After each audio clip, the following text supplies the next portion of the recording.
Yo, my beats, they are hard.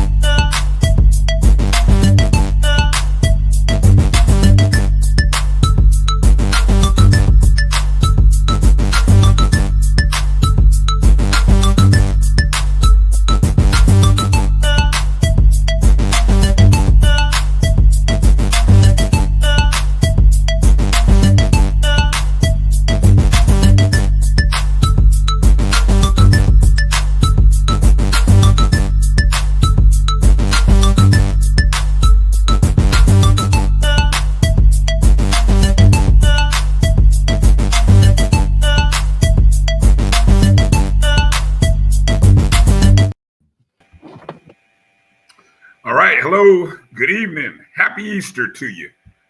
We finally made it in. This is the BCSN SportsWrap. I'm Bryan Fulford. That's A.D. Drew. How you doing? Happy Easter to you, brother. All my fault while we late, man. It's all 100% my fault. Technical difficulties on my behalf.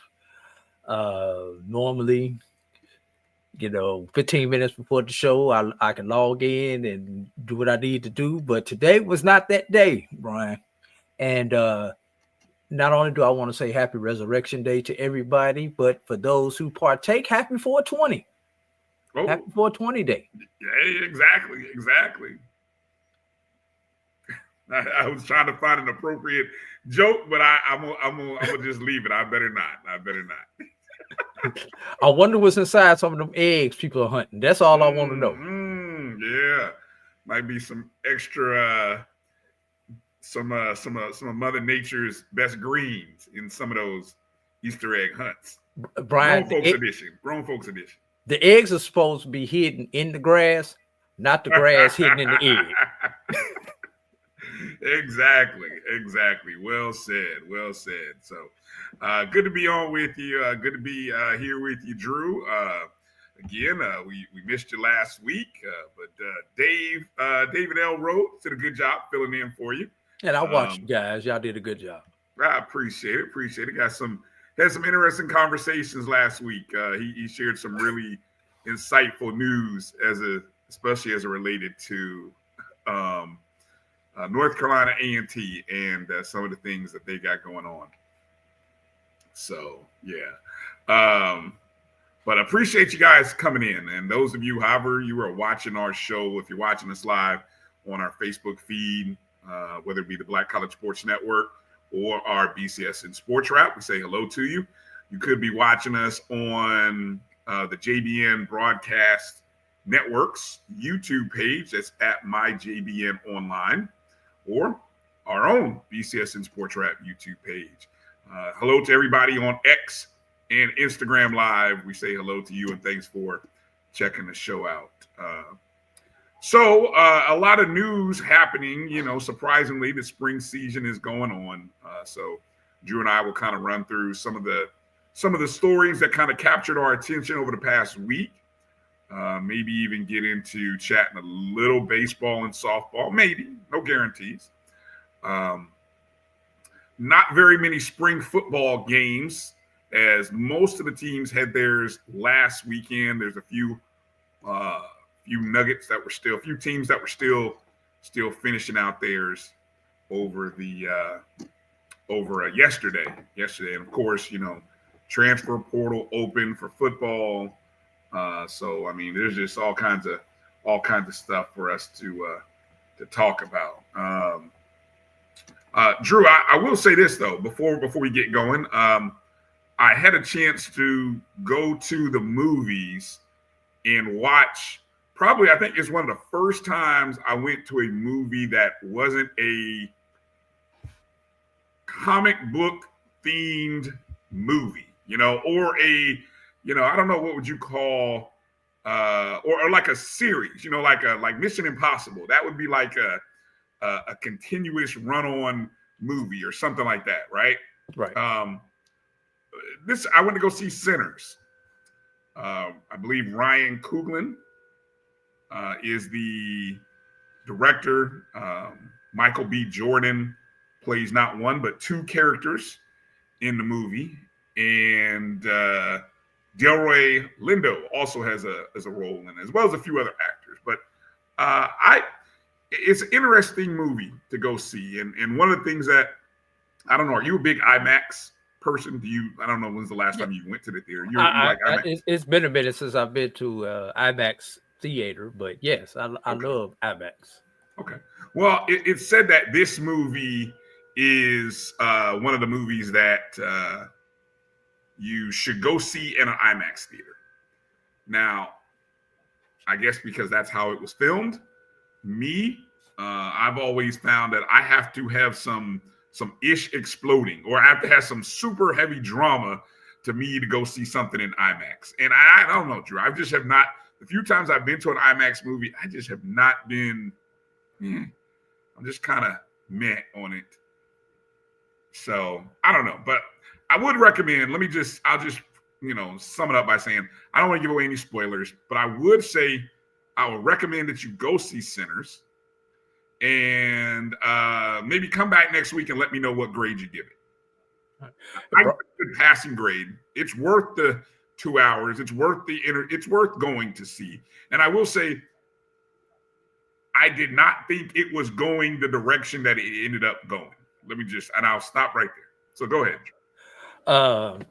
Ironically, I had a chance to see an advanced preview of Sinners on last Tuesday. Oh, really? Now, here's the but, Brian. Uh-oh. Because that was the opening day of the SIAC Men's Volleyball Championship. Oh. And I was on the road with the men's volleyball team. I did not get a chance to see it, as Morehouse was giving it a chance to have an exclusive preview of the movie. Okay.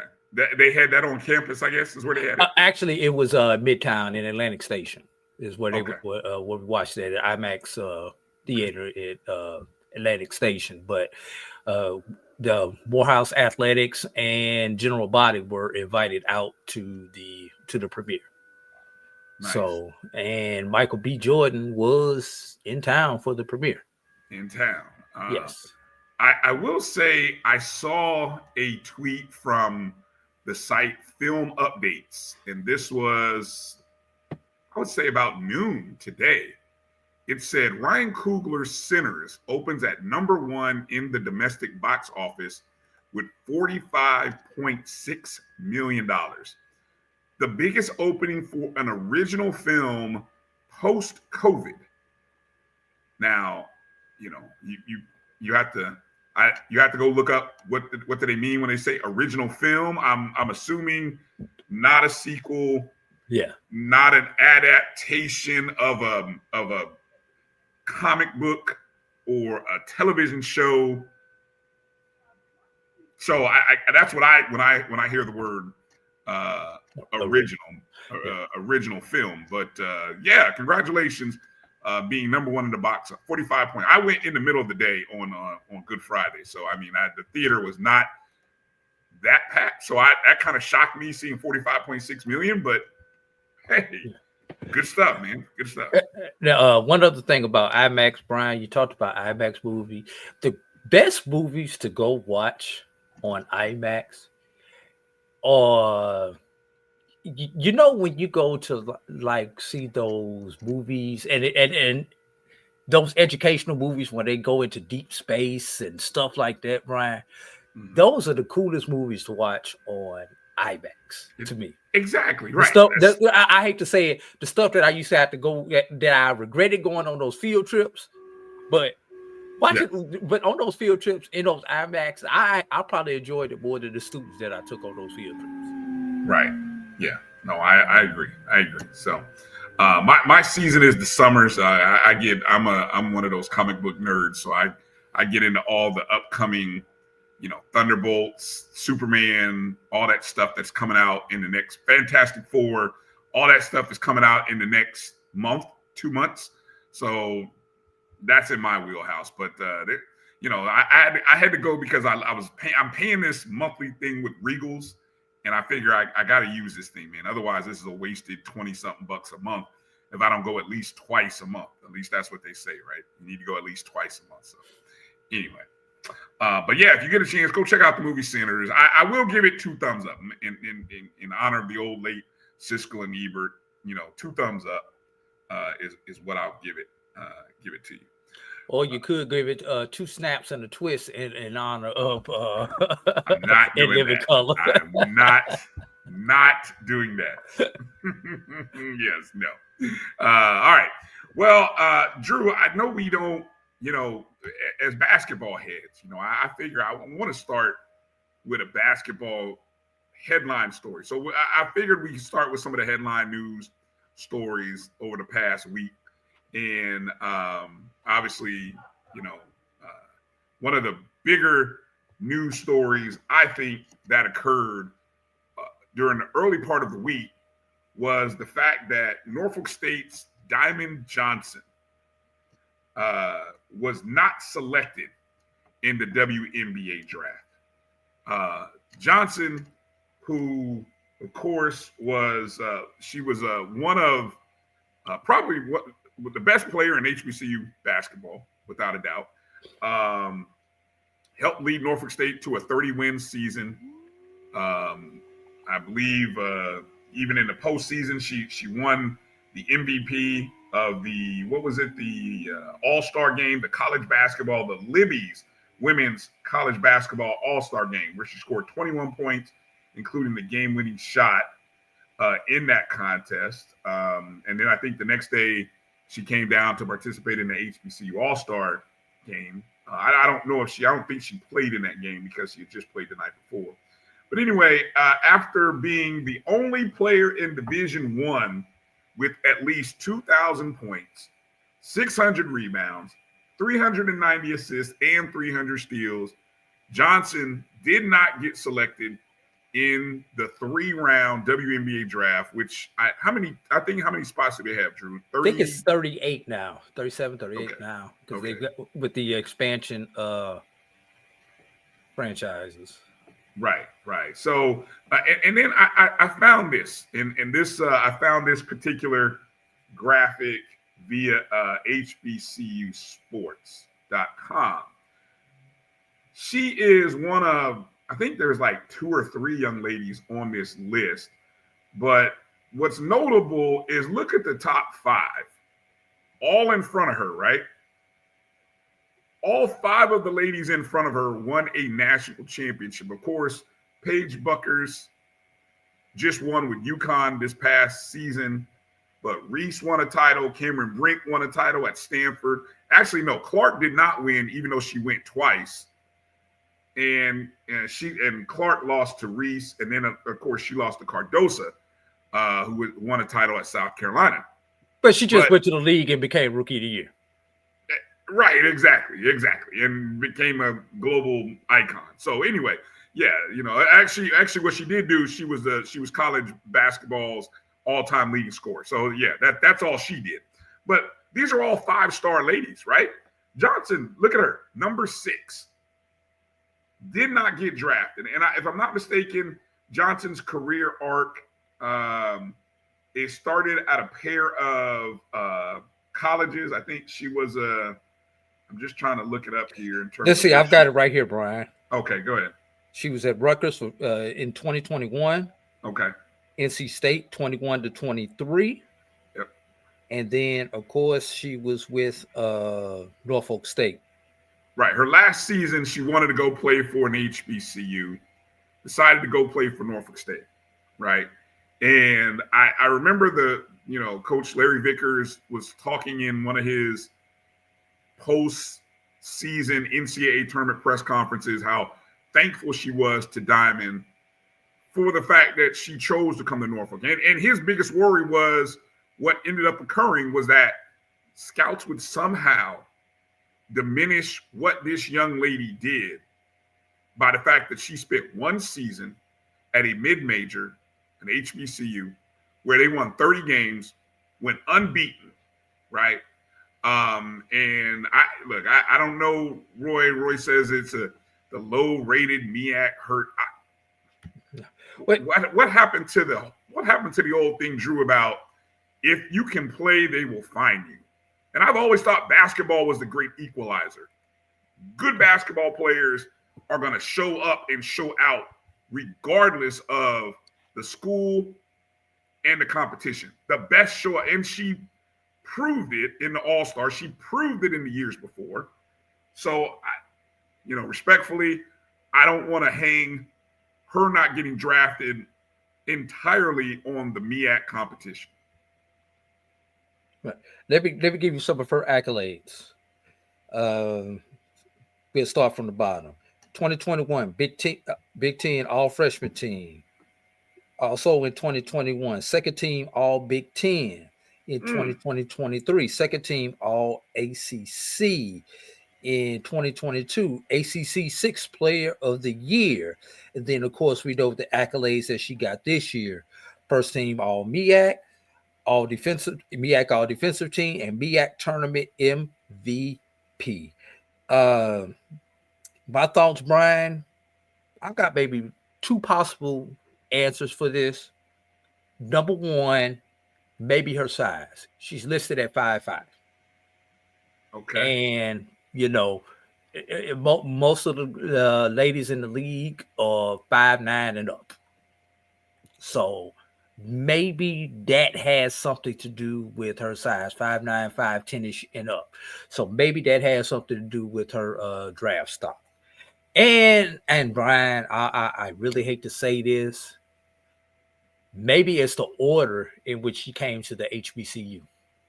If she starts her career at the HBCU and then ends her career at a non-HBCU, such as another player who we'll debate should we claim her or not, that being Zay Green did, started at a non-HBCU, went to an HBCU, finished her career at a Power 4 institution, started Power 4, HBCU, Power 4, and wound up getting drafted with the 32nd pick.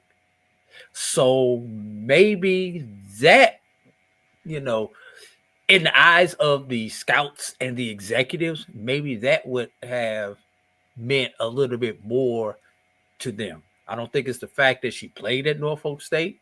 It may have been that was the most recent memory. Recency bias may have contributed to this non-selection.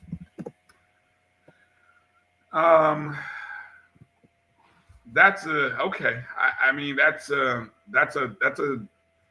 better one to stomach. I was trying to look up and see, if there was any other 5'5" size players that were drafted.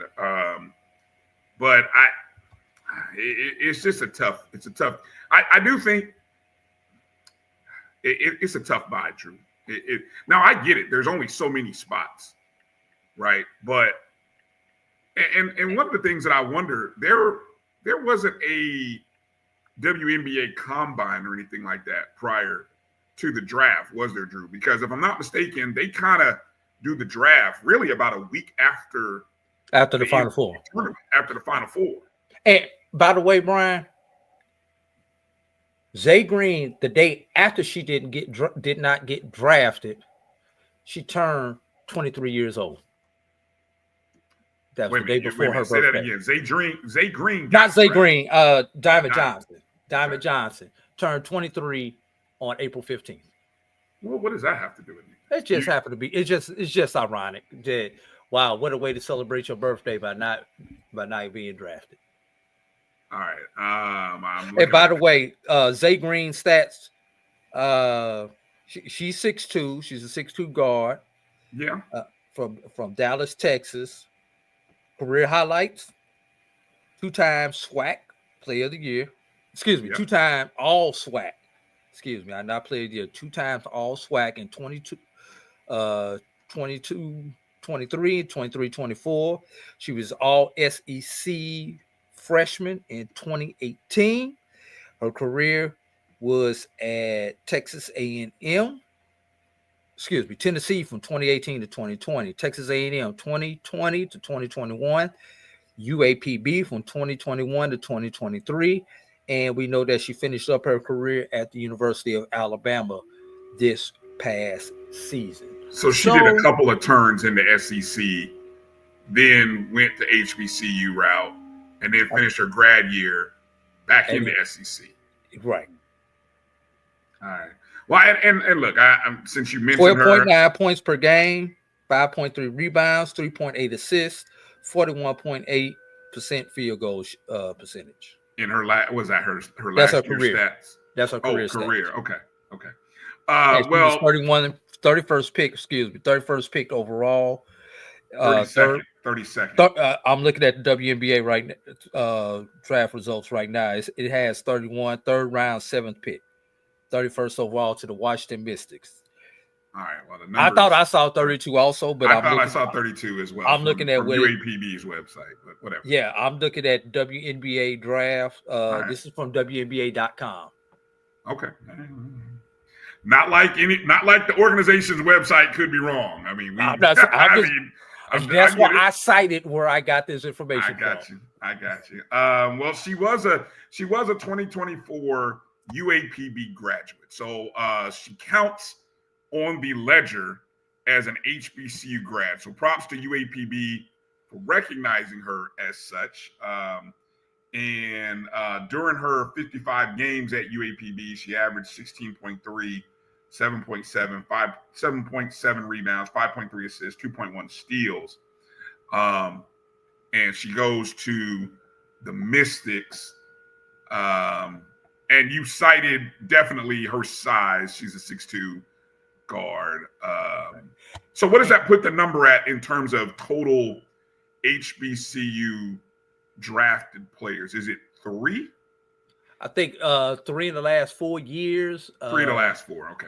And I don't believe anybody has made W in probably close to 20 years, though. So just because she got drafted, ladies and gentlemen, does not mean Zay Green will make the Mystics. And just because Diamond Johnson did not get drafted does not mean that she will not make the Mystics. Right. Now, I have not heard anything, and for stuff like this, I always check in with my girl Liv for Hoops to see whether Diamond has got a camp invite. As of right now on WNBA.com, she's not assigned to a team. Okay. All right. Now again, the thing that we have to consider, and as we see these opportunities for HBCU players, right, no matter the size of the league, the NFL could have 32 teams with 53 to 60, if you count practice players on a roster. I think it's 63 now. I think they got 10 on the practice squad now. The number of HBCU guys that get drafted,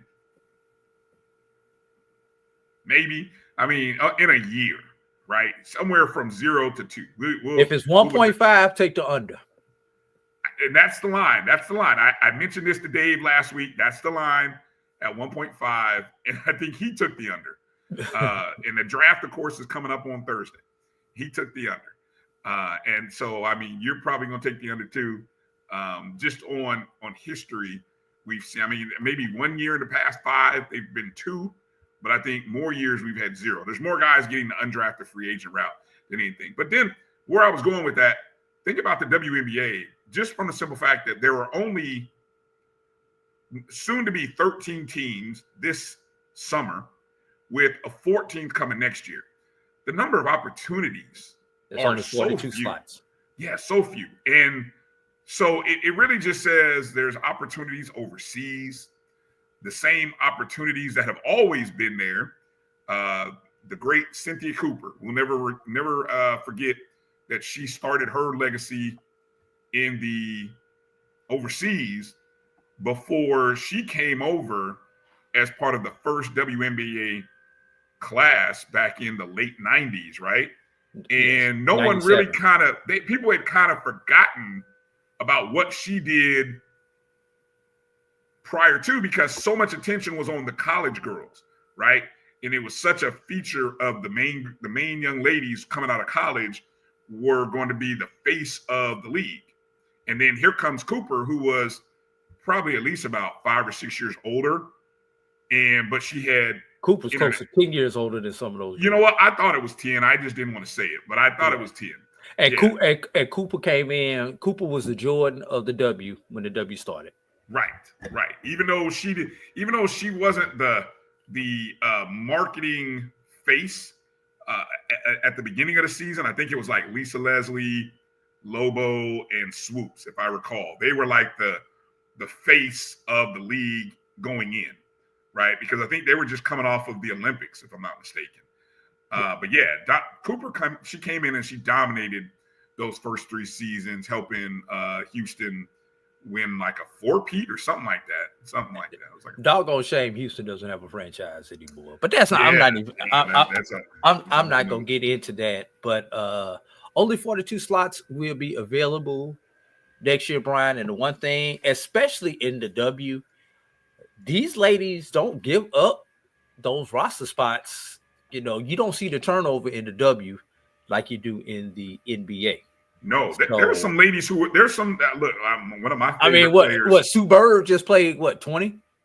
No, that's not Sue. That was Taurasi who played 20. Yeah, Taurasi. I'm sorry. That's all right, but I think Sue Bird played about 20 as well. So about at least double digits, 15 years. Yeah. I was just looking up one of my favorite players from back in the day, Skylar Diggins. I think she's Diggins Smith now. I remember meeting her when she was still an undergrad. The last time I went to a Notre Dame game, which was like 2012, I bumped into her and a teammate back in 2012 when she was still an undergrad. Got a photo. You know, at that time it was kind of like, here I am, a 30-something-year-old guy taking a photo with a college senior. But anyway, she was fine though. I'm sorry, I had to take the photo. But she was Skylar Diggins. But anyway, but now I just looked at her profile. She's 34. Drew, I'm looking. Skylar Diggins is 34 and still going into this season, and got like a kid or two under her belt.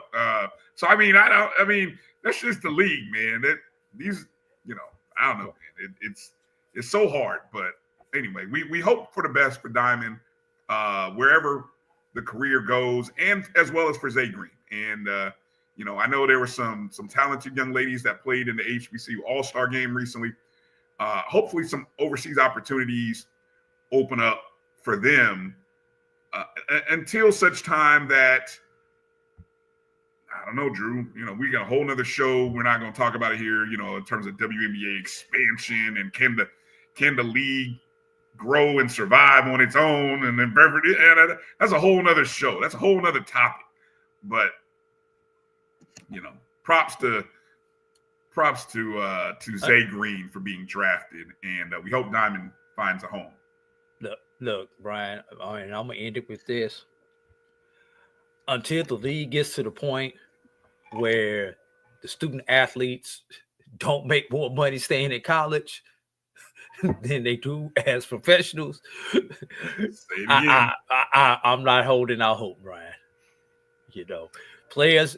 Women stay in NCAA because they make, especially in this NIL era, they make more money in NIL than they will as professionals. Which become sponsors. They become future sponsors. Now, Dim Boys brings up a good point. That new league, that unrivaled league. Yes. I don't know how they are paying more. I don't know if that model, I'd love to know that. I don't know how that model survives 5 years from now. If it does, it'll be a stroke of genius if it survives 5 years from now. Here's the one problem with the sponsors, Bryan, as they go on. A lot of those sponsors that these young ladies and young men have as college players are not sponsors of the league and the W. And you can get those car dealerships and stuff like that to sponsor you when you're playing for their favorite college team. But when you go play for a professional team halfway across the country, those sponsorships tend to dry up, and they're going to go get the next hot athlete that's playing for their favorite college team. Because, Bryan, everybody has a favorite college team. Everybody has a favorite college team. I would think so. A lot of people do not have a favorite professional team. That's a good point. That's a good poll question. Yeah, I mean, obviously we're in college space, so we kind of live in that. But you're right. I think most people, whether they went to the college or not, they usually have a college. nearby. They live nearby. They usually have a college team that you kind of back. How many UF fans do you know who've never even set foot on a college? Oh, well. How many UM fans do you know never set foot on a college? Oh, sure, yeah. You know, Alabama fans, Auburn, Georgia, you know, you name it, whatever your branded institution is in your state. I know we got some Carolina people on here, Carolina Duke fans. Not only have they never set foot on those institutions, but a lot of those fans have never even thought about going to college. But they'll put those Duke rags on, or they'll put those Alabama rags on, or they'll put those LSU rags on, you know, whoever. Yeah, and even at the HBCU level, which for a lot of Black folks, we have family. Everyone. I don't want to say everyone, but I feel like it's a high percentage that if you didn't attend an HBCU, you probably have a family member that did or does. I would say that it's a high probability. You shaking your head as if to say no? Interesting. I will say this, Brian. You've seen data that supports? No, but like me, I was the first one in my family to ever go to an HBCU. Period. So you had no family member anywhere else. I had college graduates in my family before I left high school, but I was the first one to ever go to an HBCU. And you got a large family, so I'm talking cousins, uncles, nothing. I was the first to go to an HBCU in my family. Okay. And a lot of people, you know, you got to think about, especially people our age, Brian, and the generation before us. It was go finish high school, go get a job in the factory. College was not pushed for a lot of people older than us, Brian. Mm-hmm. So, and that's part of the reason why, you know, my mother's a college grad, and you know, she pushed me to go to college. But HBCU, she never pushed that. That was something that I discovered on my own, and she supported me with it. Now, don't get me wrong, but she never pushed me to go to an HBCU. Right, and just Johnny that may not know, but let the people know again where you from, Drew. I'm originally from St. Louis, Missouri. There you go. And just to put it in context, my mother graduated from Northeast Missouri State. Which is, if you a D2 sports fan, those teams from Missouri that always seem like they in the finals in one sport or another, that was one of those schools that she graduated from in the 70s. So yeah. Let's stick to basketball. Let's go to some coaching hires. We got a few new coaching hires, Drew.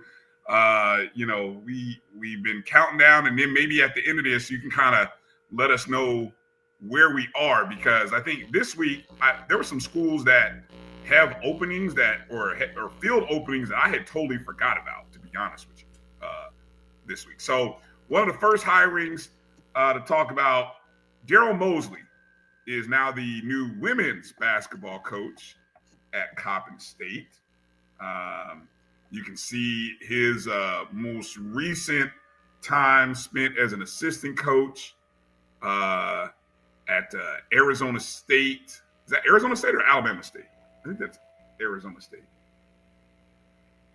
Yes, Arizona State. Arizona State. Before that, he was at Delaware. And then you can see he spent a good, 6 seasons in the CIAA at Lincoln. That's where I know that name from. Yeah. So good Lincoln team. Yeah. Let me see. I'm trying to see if I got some stats. Okay. In the 6 seasons that he was at Lincoln, he guided the Lions to 82 wins, the second most in program history. They won over 55% of their games during that period of time. Went to 3 straight CIAA semifinals from 2017 to 19. In the final complete season, of course, 21 ended. That was the COVID year. So in 19 and 20, he was named the league's coach of the year and a finalist for the National Coach of the Year from WHoopDirt.com. That team had 23 wins his final season there. He had a CIAA Player of the Year and a two-time first-team player in Kwanzaa Murray. So again, Mosley will take over the role there at Coppin State. I'm trying to recall. It was the Coppin State coach who left for Norfolk State. So yeah, that's kind of how that Jermaine Woods, who was the former Coppin State coach, left for Norfolk State. Women's basketball. So let me see. Let me go to another graphic. While we're still talking women's basketball, let me go to another women's basketball coach that got a job over the week. Virginia State names Millette Green as the 7th head coach of the Lady Trojans program. Green had been an assistant coach for quite a few years. This, I believe, is her first head coaching job. She most recently served as an assistant coach at Wake Forest University, where she oversaw the wing players. She was also alongside the recruiting director, helping with the recruiting process, helping sign a top 25 recruiting class, according to ESPNW. She also spent time, I was mistaken in terms of that was her first head coach. This is her first. She previously was the head coach at Augusta University for 5 seasons. Let's see. While at Augusta, she helped a team that had previously only won 4 wins to 15 wins in her first season. She was an assistant coach at other places like William and Mary, Fairleigh Dickinson, Indiana University, IUPUI as it's known, and Robert Morris. So she did have, again, had a track record for a short period of time at Augusta. And I don't know, Drew, do you know Augusta University? Is that what level are they? I believe they are Division II in Augusta, Georgia. Gotcha. Okay. All right. So, So again, Green takes over for former coach Nadine Demond, who resigned to take the job at Morgan State. So, one more head coaching shuffle. And this one I know pleases our good friend Stephen Gaither, as Tierra Terry is the new head coach of Winston-Salem State, Lady Rams. And she comes as an alum. She's from Winston-Salem, former player. She comes from Virginia Union, where the previous 5 seasons at Virginia Union, she went 60-51. She went 21-9 in the 23-24 season for Virginia Union. So now Virginia Union has an opening, obviously. But I'm trying to look here as I'm looking at the article here that Steve wrote for HBCUGameDay.com. Terry's legacy is strong after her playing career at Winston-Salem State. She earned a master's in psychology, began a coaching journey that included stops at West Carolina, William and Mary, and then, of course, her run more recently at Virginia Union.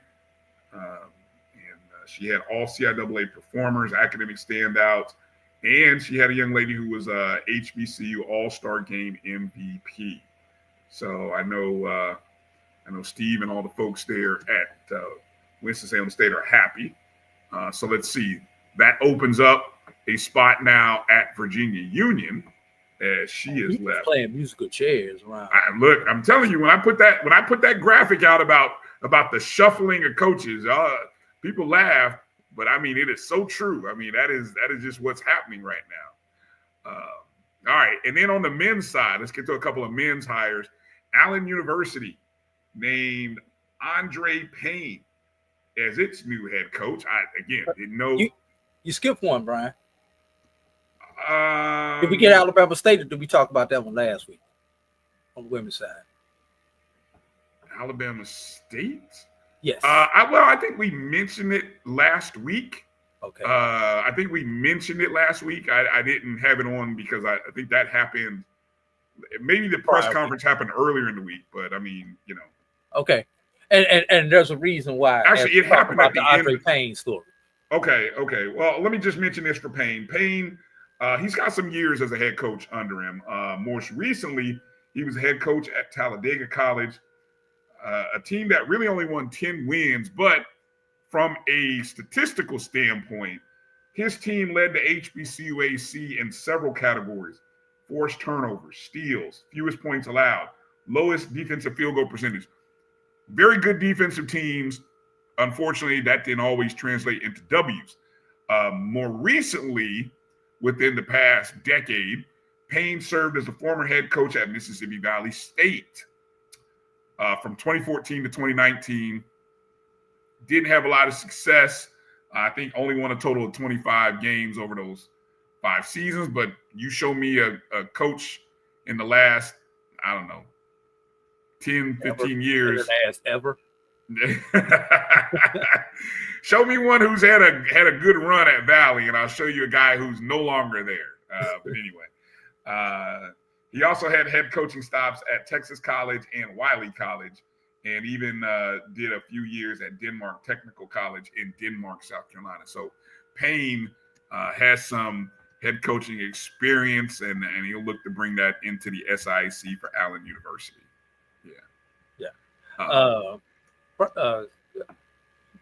Lead it up for a second about Payne. Now, there was a report, and Brian, this is what I am so happy that we at Black College Sports Network, people like Dr. Cavill, HBCU Game Day, Keisha Kelly, people like that who are not trying to break stories. They are trying to make sure the stories are correct. I'd rather be late and right than fast and wrong. Keisha Kelly, Black College Experience. Now, the day after this was announced that Payne was going to Allen, there was a Twitter report from do I want to call the institute? Do I want to call them out, Brian, or should I just?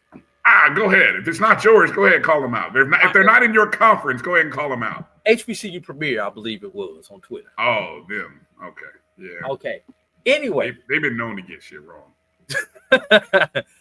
Anyway, that Payne, the day after he accepted the job at Allen, had resigned his job to go be the assistant coach at Alabama State, which is why I asked about the Alabama State hire.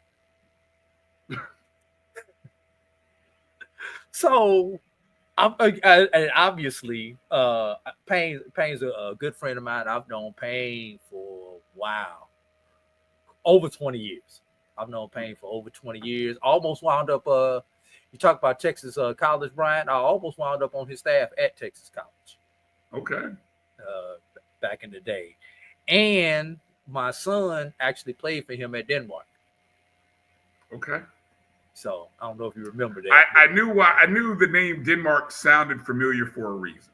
Okay. Yes. Yeah, my son played for him at Denmark. I mean, I got to trust him to somebody who I know with doing the recruiting process. Right. So, and the only reason my son had dropped out of JUCO because of some unfortunate injuries coming out of high school. But anyway, so with all this back and forth, I just picked up the phone. I called Drake. And Drake, can you tell me what the heck is going on? And it stemmed from a question that somebody had asked at the Alabama State's press conference about who they would, potential staff. And his name came up. This was at the Janetta Hayes press conference? Yes. Okay. When they asked about potential staff. For her program. For her program. I got you. Okay. And his name came up where this all happened as he was accepting the job at Allen. So, okay. So he has to go into his athletic director the next day and explain what happened. Why would I take this job with you today to resign tomorrow? Yeah. But that goes back to our point in people, media people, Twitterverse, everybody else. And this is why I respect Liv so much also. Let's make sure we get it right, because these type of tweets, stories, they get out, and if they're wrong, can mess up people's livelihood. And that could have been that situation. Now, thank God everybody understood what was going on. That was a misstep. Somebody else had mentioned it in a press conference, and a reporter took it and ran with it, Brian. But that could have been an ugly situation. Get the story right. I'm just looking here that the Hayes press conference, Janetta Hayes, she was named the head coach on April 11th. So yes, it was last week. I do remember we talked about it at the end of the week. But her press conference was on Tuesday the 15th. So it did happen this past week. Which is during the time that this announcement, because I believe his announcement came out on Monday. Okay. Yeah. Interesting. Yes. All right. Because Wednesday was the day that I saw the conflicting reports. Right. All right. One final head men's basketball coaching situation that was happening this past week, and that surrounds our own beloved Florida A&M University. As you know, can you do it at the same time? I don't know. Kind of hard. Yeah, I was gonna say, what are you doing? How does that work? I mean, which hand are you giving the right hand action to? But yeah, no. So I was gonna say, which is easier, which is harder. But no, last week when obviously when we talked about it on our show, Brian, give yourself a hand clap. No, I'm not. Give yourself a hand clap. All right. Give yourself a hand clap. How about I just pat myself on the back? Give yourself a hand clap, because I don't know whether you had inside information, or you just had a good inkling of what could happen, what should happen, and what was going to happen. But you got that one right. Yeah, I did. And I got one right also. Surrounding FAMU. You did? Yes. All right. If we go back to last year, when this fiasco happened, and they offered Prairie the 1-year contract, I explicitly said, and I hope you remember this, I don't care what happens, Patrick Prairie would not be the head coach at Florida A&M in 25-26. Oh, you're cashing that one. I'm cashing that one in, and I gave you ticket in. And I gave you 2 reasons. On a 1-year contract. Okay. If he does not perform, if they have a bad year, they will not give him the extension. Okay, that didn't happen. Or B, he does perform because he's on a 1 year. Somebody's gonna come and snatch him. That did happen. So we both deserve a hand clap, Brian, for getting this situation correct. Well, so as a nice job, congrats, Drew. Congrats. So after the Prairie departure from FAMU to Grambling State, Florida A&M made a pivot in really less than a week to Charlie Ward, Heisman Trophy winner, former first-round NBA draft pick of the New York Knicks back in '94. Ward, of course, a two-sport athlete, star at Florida State, decided to go basketball instead of football, and had a nice, 12-year career. I think I gave him more years originally, but it felt like 15. But anyway, it was like a 12-year career. Majority of those years, I think 10 of them were with the Knicks, and then I think the last couple of seasons he was with the Rockets and Spurs before he retired from the NBA. But anyway, he had been coaching high school basketball in Tallahassee at Florida High, which is Florida State High now. Florida State High, excuse me, which is a high school affiliated with Florida State University. Much like most colleges have a high school that is probably tied into its university. If I'm not mistaken, I would think if you go across the nation, you'll probably find a lot of that. But anyway, it made sense to me from many standpoints. But anyway, when we went on to O&G Strike Zone on Wednesday, we were fully expecting, because I think that morning the details of the contract had been released, because it was supposed to be brought before the FAMU Board of Trustees, which is traditional. It used to be kind of assumed that it was a formality until the whole Patrick Crary thing happened almost 1 year ago to the day that happened. And we learned that, you guys are not going to approve the 3-year deal? But anyway, so the details came out of the Ward contract. It was a 5-year deal instead of the 3-year deal that FAMU had been traditionally known for giving its basketball coaches. The 5-year deal was a little more in line. In total, over the 5 years, he would earn about just a little less than $1 million over the 5 years. And I think the incentives, not only for himself, assistant coaches, and revenue sharing for NIL, was all part of the contract stuff that was issued. Well, some things happened over the course of the next 48 hours that kind of delayed that approval and meeting with the Board of Trustees. First off, on that Wednesday, because it's Florida and because of Sunshine State laws, you have to have an announcement. You have to publish. Yes, you have to publish that, and then you have to have your meeting open to the public in an open forum, which in this case was Zoom. Well, Zoom had a nationwide outage on Wednesday. And unfortunately, Drew, fortunately for us, we don't use Zoom. We use other platforms, right? YouTube is still working. StreamYard is still working.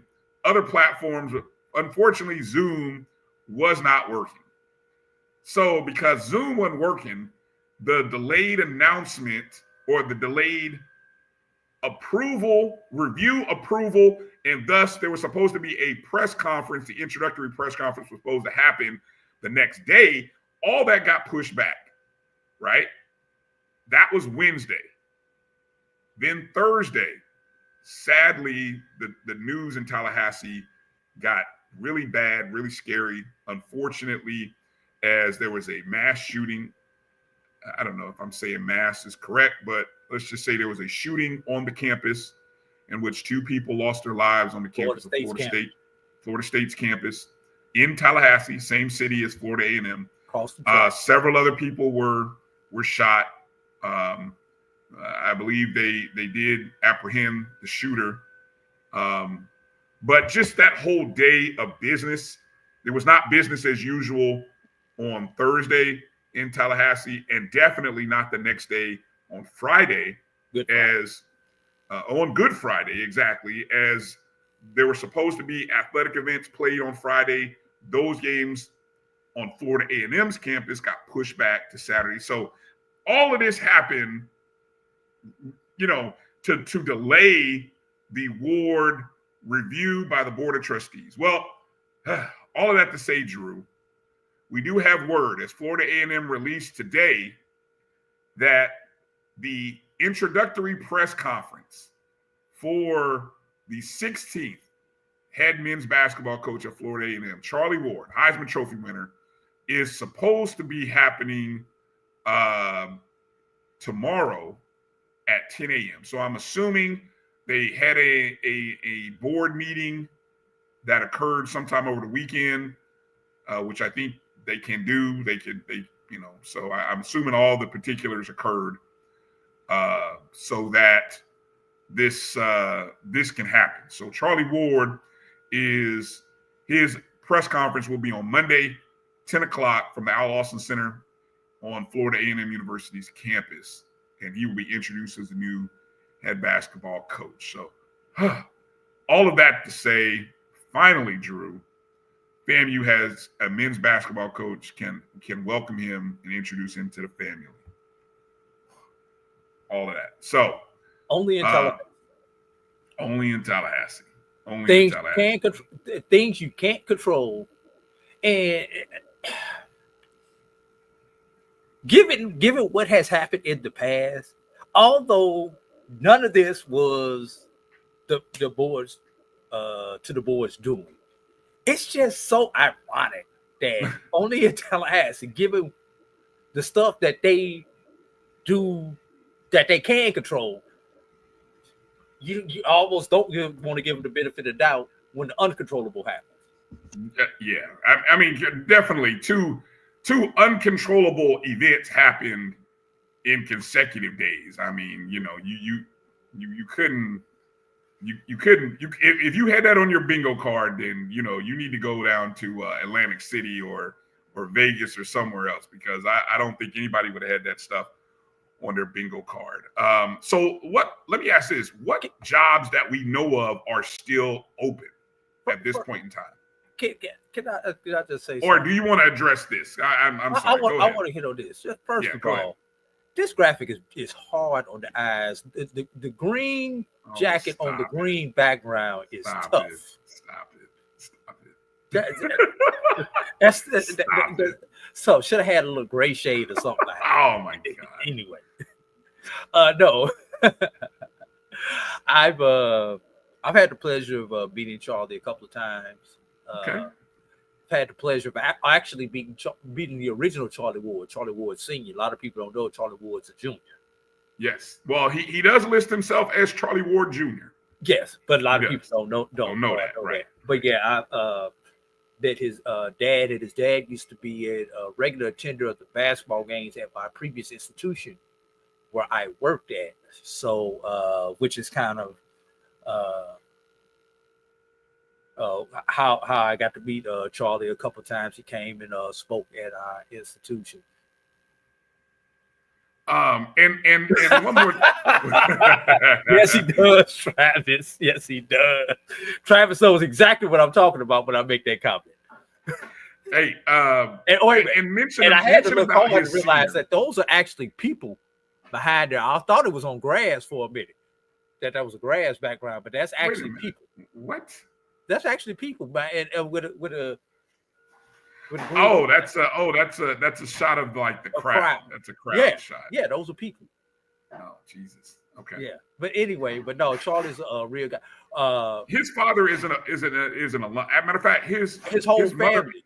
His whole family. A lot of his family are Florida A&M alums, and so it's sort of a homecoming for him. Yeah, it's a big homecoming for him, even though he is so famously recognized and known as a Florida State legend and a Tallahassee Florida State legend and a South Georgia legend, right? Thomasville High School, which kind of gets to my point.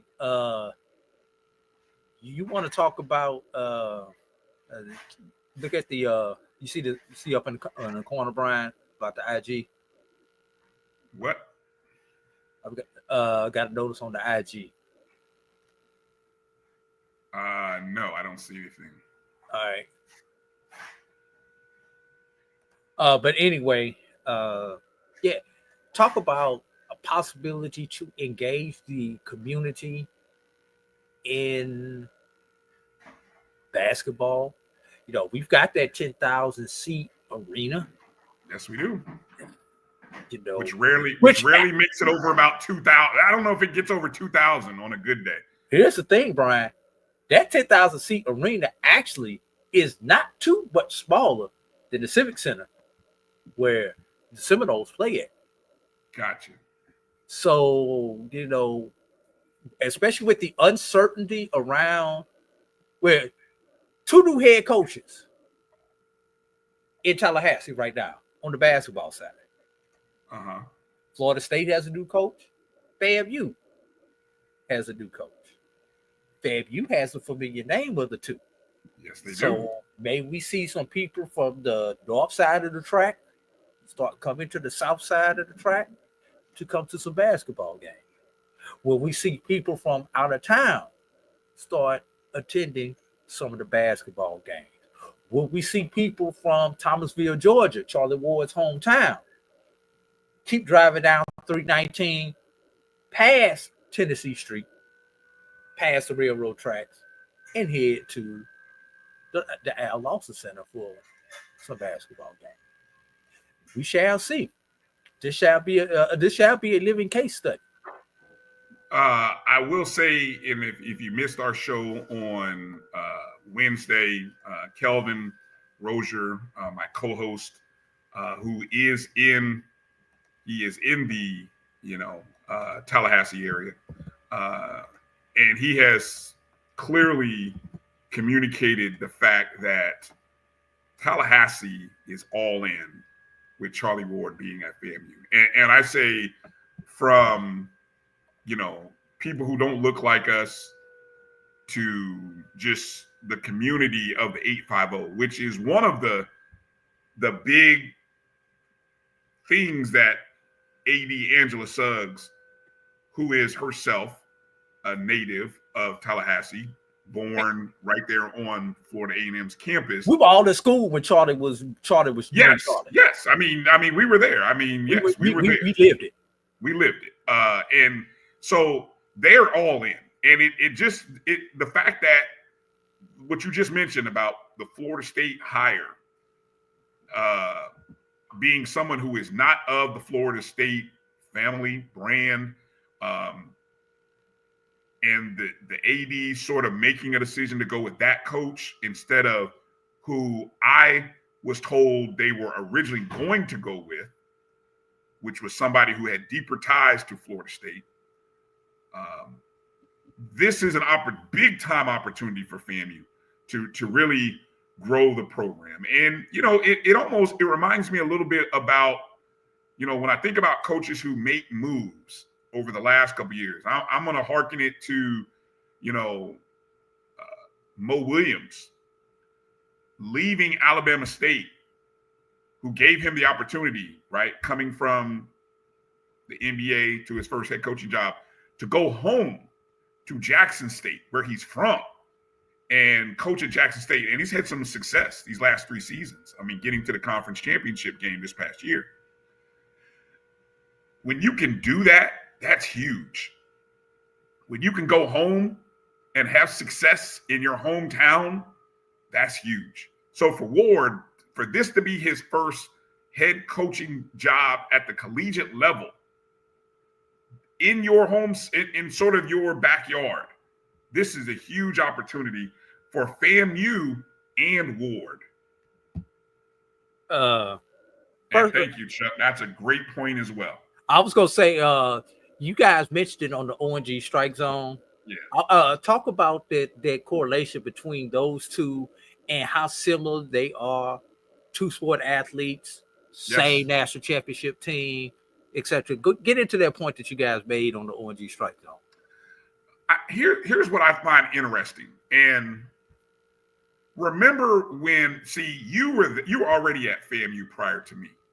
Yes. As I'm coming in, and we're gonna date ourselves. This is the fall 92 year.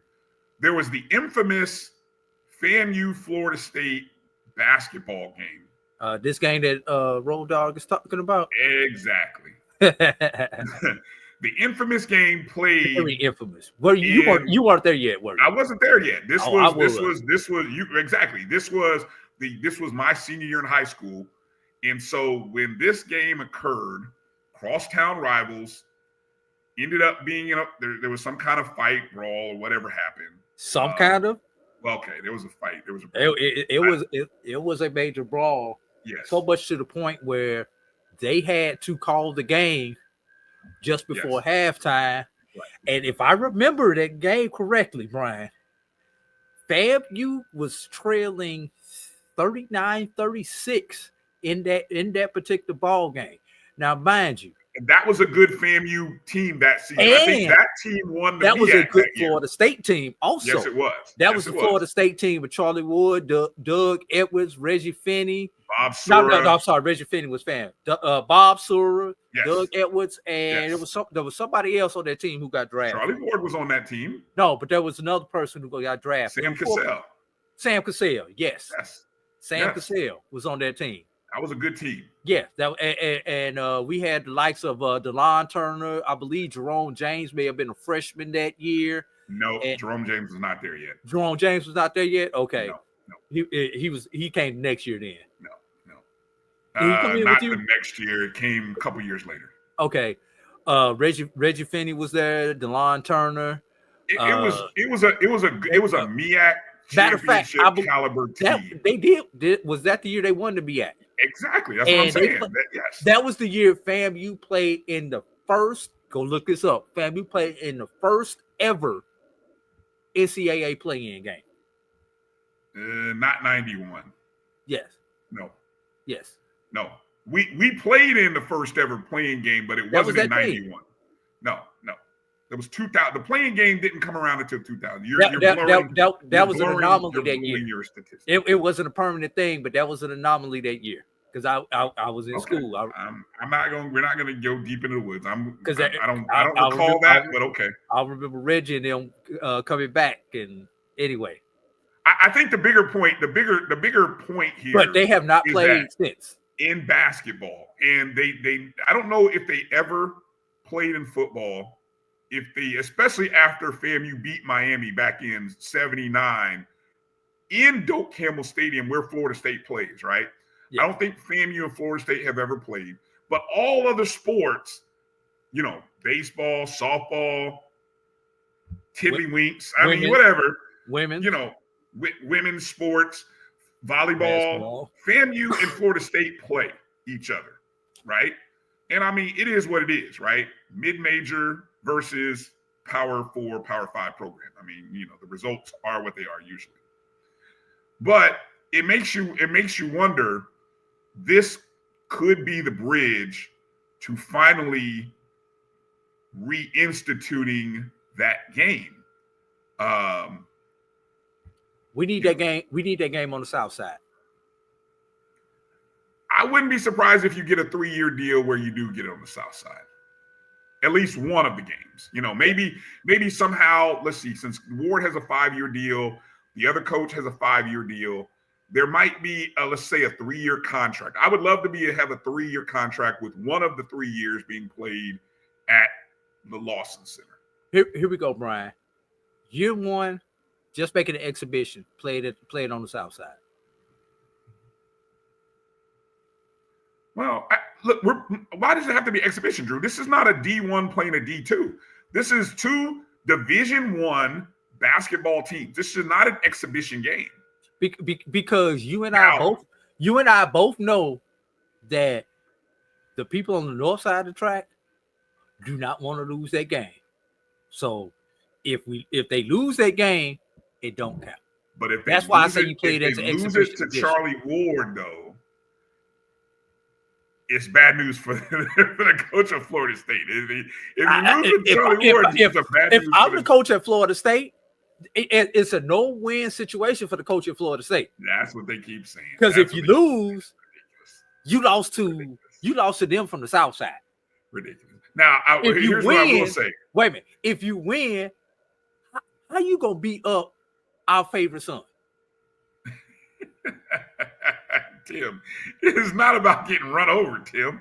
It's honestly, here's what I'll say. Here's where your exhibition game might come into play, Drew.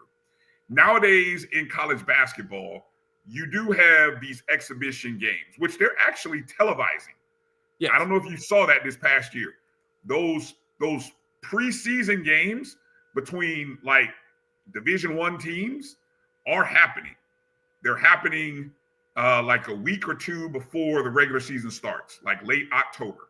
So could something like that in your mind as you envision it, could something like that happen? Yes. And I even saw a game recently between like Indiana and Tennessee where they opened the gate up. And I don't know if they charged, it was at Tennessee. They opened the doors to that game. So it had a feel like it was a regular season game, although it wasn't. It was an exhibition preseason game. And I think you can play 2 of those, you know, and I'm not 3 of them. Okay, thank you. Division I, 3. So look, you may be onto something, Drew. Maybe it becomes an exhibition. Hey, let's feel it out. Let's see what it looks like from an operational standpoint, from an attendance standpoint, from a competitiveness standout, and then let's make it happen for real the next year. If I'm the 2 coaches, maybe you do that in year 1. So I'm with you there. Mike.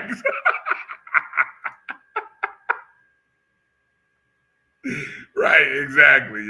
That's always the fear. But anyway, it'll be interesting to see. But hey, who Chuck Hunt can testify to this.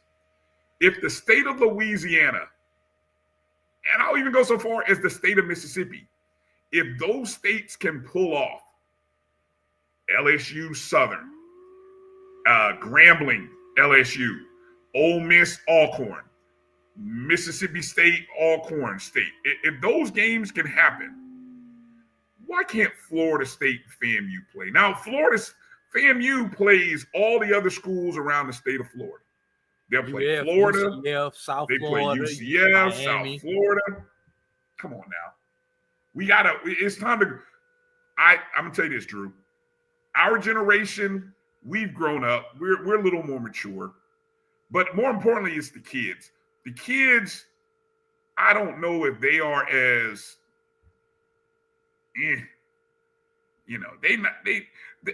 here's what I'll say. I feel like they don't wear their colors like we wore our colors. Just say it, Brian. There was a brewing rivalry because of the perception, and which was probably some realities, that they were receiving things that we weren't getting. I mean, you could go to Florida State, Drew. I mean, which many of my classmates and peers did. We would go over to their library because this was in the early ages. This was the internet, right? They had internet in the library at Florida State. I don't think we did until my sophomore year, my 2nd or 3rd year.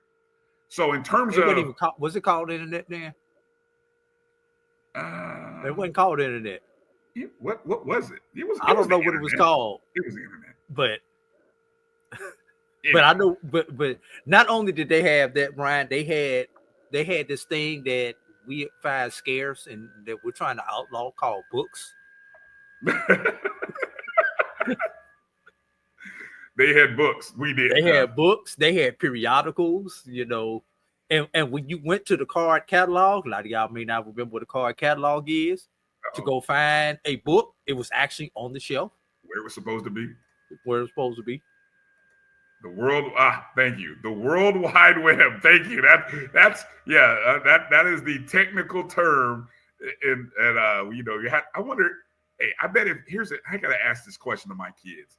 If I ask my kids what does the www stand for before their favorite internet site, I wonder. Actually, you don't even need to type in www nowadays, do you? You just type in the web address .com, .org. and then it pops up. But I bet if I quiz them and say, what does www stand for? I bet you they'd be like, I don't know, Mr. Volford. I don't know what that means. I got another one, Brian. What's the difference between HTTP and HTTPS? What does that? I know one is secure. The S is secure, right? How many of them gonna know that though? Ooh. Yeah. But nowadays you don't even have to type that, Drew, because the S automatically comes up nowadays for most sites. I don't know what site y'all be on. Y'all stay on the dark web. Some of y'all folks be incognito. Y'all folks be in incognito mode, thinking y'all getting away with something. But hey, if you on that DuckDuckGo. Trying to be in cut. Y'all better get a VPN if y'all really want to do the dirt that y'all trying to do. Let me stop giving away trade secrets. All right, Drew, let's take a break and let's transition to a little bit of football related news. Yeah, because we need to bring this. We need to bring this show back. I know. We got to bring it back. Because the last 10 minutes, we did kind of. Yeah, it's all over the place. Doing what we do, right? All right, so let's bring it back. Couple of interesting football related stories. One in the MEAC, one in the SWAC, and. Before you go, I do have to ask this one last question before we close this out. What is going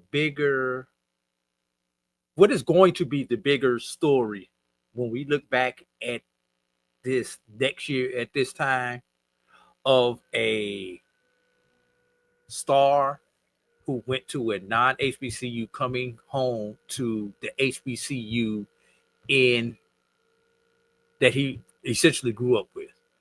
Mike Vick to Norfolk State or Charlie Ward to FAMU?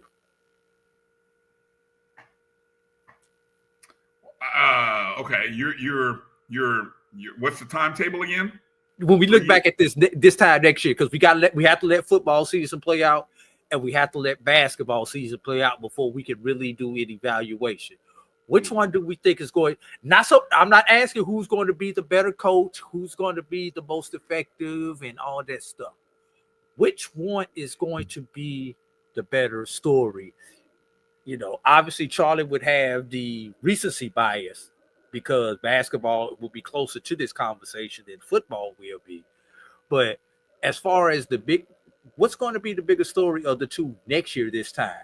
Vic coming back to quote unquote rescue Norfolk or to rescuing FAMU or Ward rescuing FAMU. Which one is going to be next year this time? All right, that's a great question. Okay, I'm going to put that in a poll. I'm going to put that for those of you who are watching us on the JBN online, I like that. My JBN online. I'm going to put that as a poll question. Bigger story, 365 days from now. Vic to Norfolk State, Ward to FAMU. All right, get ready to go vote. Give me a minute to get it loaded up. Drew, since you're in the chat, since you can control, take us to commercial. And that way, I can get the poll question set up for us. All right, we'll be back in just a couple of minutes. You're watching the BCSN SportsWrap right here on the Black College Sports Network. Get ready to go to the polls at MyJBN Online and vote. We'll be back right after these words. Let's face it, shopping for insurance can be time-consuming. That's why when it comes to your auto, home, and life insurance needs, make things simple and trust the experts at Allstate. They will help you get the coverage that fits your needs while helping you bundle your life, home, and auto policies. Bundling saves you money, sure, but it also saves you time, so you can enjoy the things that matter most even more. Contact me, Tammy Haynes, your local agent, for a free personalized insurance quote. Allstate, are you in good hands? There's a shot. It might be. It could be. Right field, grand slam! What a shot! That's how you get hot, young fella. Thank you, guys, for what you do for HBCU athletics. This is a fantastic avenue for all of us. This is our ESPN, so we love what you guys do, and all you guys at BCSN. We really appreciate what it is that you guys do for us. Are you hungry for authentic Caribbean food like jerk chicken, oxtail, red snapper, shrimp, tofu, and rasta pasta? Well, find your way over to Mango's Caribbean Restaurant, 180 Auburn Avenue, right next to Royal Peacock in downtown Atlanta. Them belly full, but we hungry. Mango's Caribbean Restaurant, open daily from 11 a.m. to 10 p.m. And on Friday and Saturday, we're open till 4 a.m. Come to Mango's and put some spice in your life. Oh, we've got a good thing going. Mango's Caribbean Restaurant, 180 Auburn Avenue, right next to Royal Peacock in downtown Atlanta. For more info or directions, call 404-698-3992 or log on to mangoscaribbeanrestaurant.com. For instant coupons, text MANGOS to 313131. Tell your mama hungry, papa hungry, brother hungry. Mango's Caribbean Restaurant, authentic Caribbean cuisines. Open up the door, Tell them I'm a hungry. The Cuvée Group is a Florida-based marketing and training consulting firm. We help businesses communicate to their target audience and engage them in conversation. We also help to expand their audiences, which will ultimately result in growth for those organizations.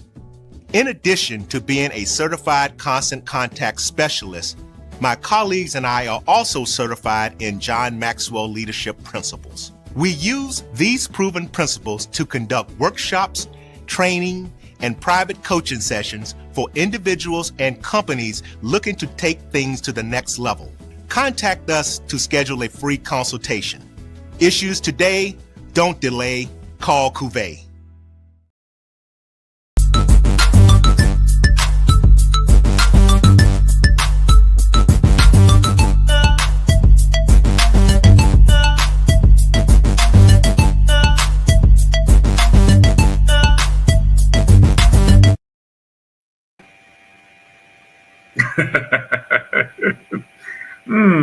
I wonder what that could be for. Or how about this?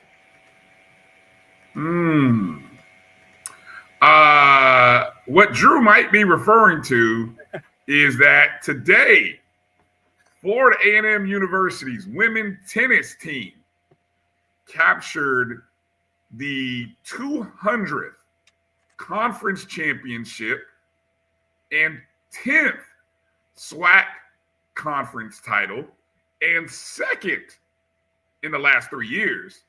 And second this week. And says, thank you. And second this week, going.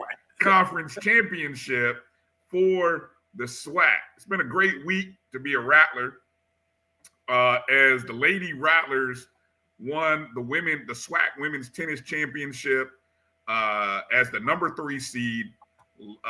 In the semifinals, they defeated Alabama State 4-3. That was avenging a loss to Alabama State in last year's SWAC tournament championship match by a score of 4-3. Then they took on the number 1 seed, Jackson State, who themselves had to go through a 4-3 match to get to the finals, and they beat Jackson State 4-2. Jackson State was the regular season champs. So shout out to Coach Nikki Houston, the Lady Rattlers. Sarah Rakim was the tennis player of the year in the SWAC. And so she got the job done. The ladies got the job done, won their 10th. And also, hey, third SWAC championship for our AD Angela Suggs. Shout out to her. And this is what happened earlier in the week as FAMU men's golf won the men's golf championship. Shout out to Coach Mike Rice and the fellas. It's the first title in the SWAC. The last time the golf program won a championship title was our last year in the MEAC, which was 2019. Of course, in the spring, the men's golf program won the HBCU national championship put on by PGA Collegiate. That was last year, right? That would have been in the May of 2024, technically last season, but really 2024. So that in that academic year, we had 2 national championships, 23-24. We had the football national championship in 23. And then in 24, you had the golf program win the national championship. And so they took out, or I don't want to say took out, but they outshot the 2-time defending champions UAPB by 6 strokes. And it's kind of interesting because after they were blistering 14 shots ahead of UAPB after the first 2 days of the tournament, well, day 3 came along and UAPB, I jokingly said they must have been out at night studying the course because they ripped the course up. They made a Tiger Woods comeback. Exactly. They were the only team to have a under par overall shooting performance on day 3. And it nearly helped them win the title. I mean, you talk about needing every shot of a 14-stroke lead, Drew. They needed it because I think at one point it was like a 1 or 2-stroke lead that FAMU was holding on to, but they ended up winning the overall title. And I think I made a note in here. A pair of young men, well, one from Florida A&M and one from Prairie View, ended up as the overall best scorers as they shot an even par over the 3 days. Prairie View's Jacob Holloway and FAMU's Sasha Robinson, they both ended up with an even par score. So that's, so shout out to FAMU in getting their 9th and 10th SWAC championship this past week. Just got to mention, want to give shout out to Alabama State women on the golf side as they won their 2nd consecutive championship. We're going to talk about this in a second, Edwin. I may get in trouble, but I'm going to talk about that in a second. Yeah, and I don't have a final result. So if anybody on Twitter, the men's tennis championship was between number 1 seed Alabama State and number 3 seed Jackson State. Does anybody have obviously, if Drew, go to X real quick and see if you can pull up what the outcome is on the SWAC's website. Right. Some of you may know because I know we got some Jackson State folks here and may have some Alabama State folks, but Alabama State won. All right, so them boys drops the news. Thank you, because it's gonna take me a minute to find it. We just winning championships, Lennon. That's all. Y'all still worried about something that was so last year. We still winning. We still flourishing and winning championships, Lennon. Y'all come talk to us when y'all win some conference championships. All right. So anyway, but I'm gonna go back to this for a second. Hold up, Brian. Before you go into that one, before you go into your rant, yes, let's get some of the responses to the question that we had going into break first. Okay. Well, hold on, because okay, good point. All right, let's go. Boy says he thinks reset the question. Reset it because I put it in the poll. I put it on a poll that's on MyJBN Online. So there 365 days from now, which is going to be the biggest story? Vic to Norfolk or Ward to FAMU? And we know both of these individuals chose hometown not to guys, go. Right. Huh? Hometown guys. Hometown guys premise, chose not to go to the HBCU because of the opportunities they had at the non-HBCU, especially to go on to their professional careers. No harm, no foul in that. I totally understand that.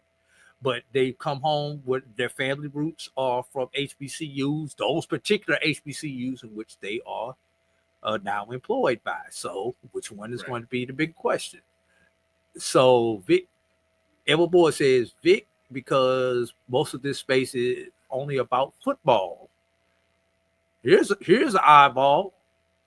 Mr. Jackson says Jackson to Delaware State. I hope that's not because of the name similarity there. Is that a relative? Yes, that's your cousin.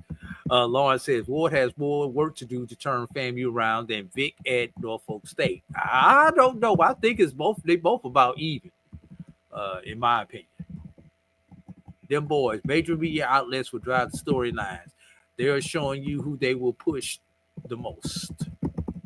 Let's see. Which would be the biggest keyword in this? Impactful. Yeah. I think that's the one that I wanted to draw on. The word impactful. Here's the one, Brian. I like this. Ward getting FAMU to the NCAA tournament, or Vic taking Norfolk to the Celebration Bowl. I think that would be a good one. Walter Hartley gave the answer to that. Walter Hartley says Celebration Bowl. Them boys. Celebration Bowl would be on NBC. NCAA tournament would be on CBS, TNT, or TBS. Major media outlets would drive the storyline. ESPN and ABC are one. ESPN just drives storylines to sell inventory. Boy, we've known that for years. So just a little bit about some of those some of the comments on the question that we asked going into the break. Now, Bryan, get into your golf rant. And let people know you can go if you're on MyJBN Online at MyJBN Online. That's where that poll is running. I don't know. Does Facebook let you do polls? Yes. Okay, maybe we can run that poll on our Facebook feed. We got quite a few people that watch on Facebook, so maybe we can run that on Facebook. I think it. But where would you vote right now? Honestly, where would you vote? Me, X is the easiest one to vote on. Huh? X is the easiest one to vote on. Are you talking about who would I vote for? Well, yes, yeah, not necessarily where, but I will post it on X. How about that? I'll post it on X as well. Yeah.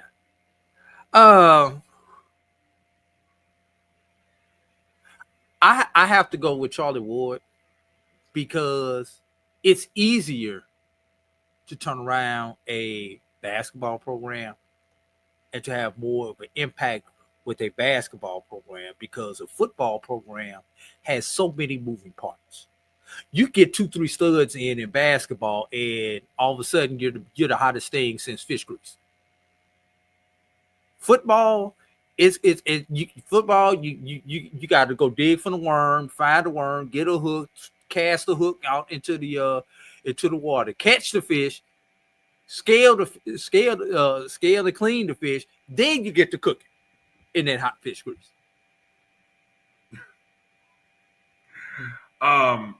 Here's why I'm gonna go with I think Ward could be the more impactful because Virginia supports football.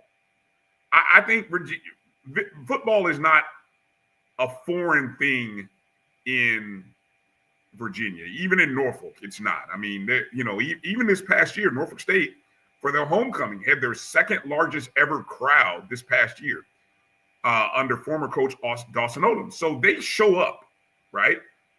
They happen to show up. For whatever reason, that homecoming game brought a lot of people out. I don't know why, but it did. Okay. I think Tallahassee, Jeff asked, will Tallahassee support back? Tallahassee will support Charlie Ward. And Charlie Ward being the head coach of Florida A&M basketball is the gateway into the homes of more people than what FAMU has had the opportunity to get into in the last 20 years. I mean, not since Mike Gillespie was the head coach, a former Tallahassee Community College coach. That was the last time. That was now Tallahassee. What do you say? Tallahassee State. Okay. College. But we used to call it it's Tallahassee TCC. Community College. Yeah. Okay. It's still TCC. Okay. But notice it had to be some, and that, you know what? And I think there was another reason why I drew on the whole local thing, Drew. The last time FAMU basketball had a good team, and I mean, I love Crary, and I thought Crary was going to be around to do it, and he gave us a taste. But the last real time that we got there was a local guy who was doing it at another school in the city, Mike Gillespie, Sr. And so now what do we have? We got Charlie Ward, who has won a state high school championship, been a great mentor of young men, Heisman Trophy winner, played basketball professionally, first-round draft pick. I think Tallahassee will support him, which will open the doors to FAMU SWAC basketball in the city of Tallahassee. Now the university has to, and I say the university athletic department has to market it they have to correctly market it and do it right. And if they do that right, it'll pay off dividends. Yeah. Two things, Bryan. A, Ward has one thing that Vic does not have. Ward, even though it's on a different level, he does have the experience of being a high school coach. Yes. He's a coach. Yes. And because he has been a high school coach, he has relationships with other high school coaches whom he is coached against.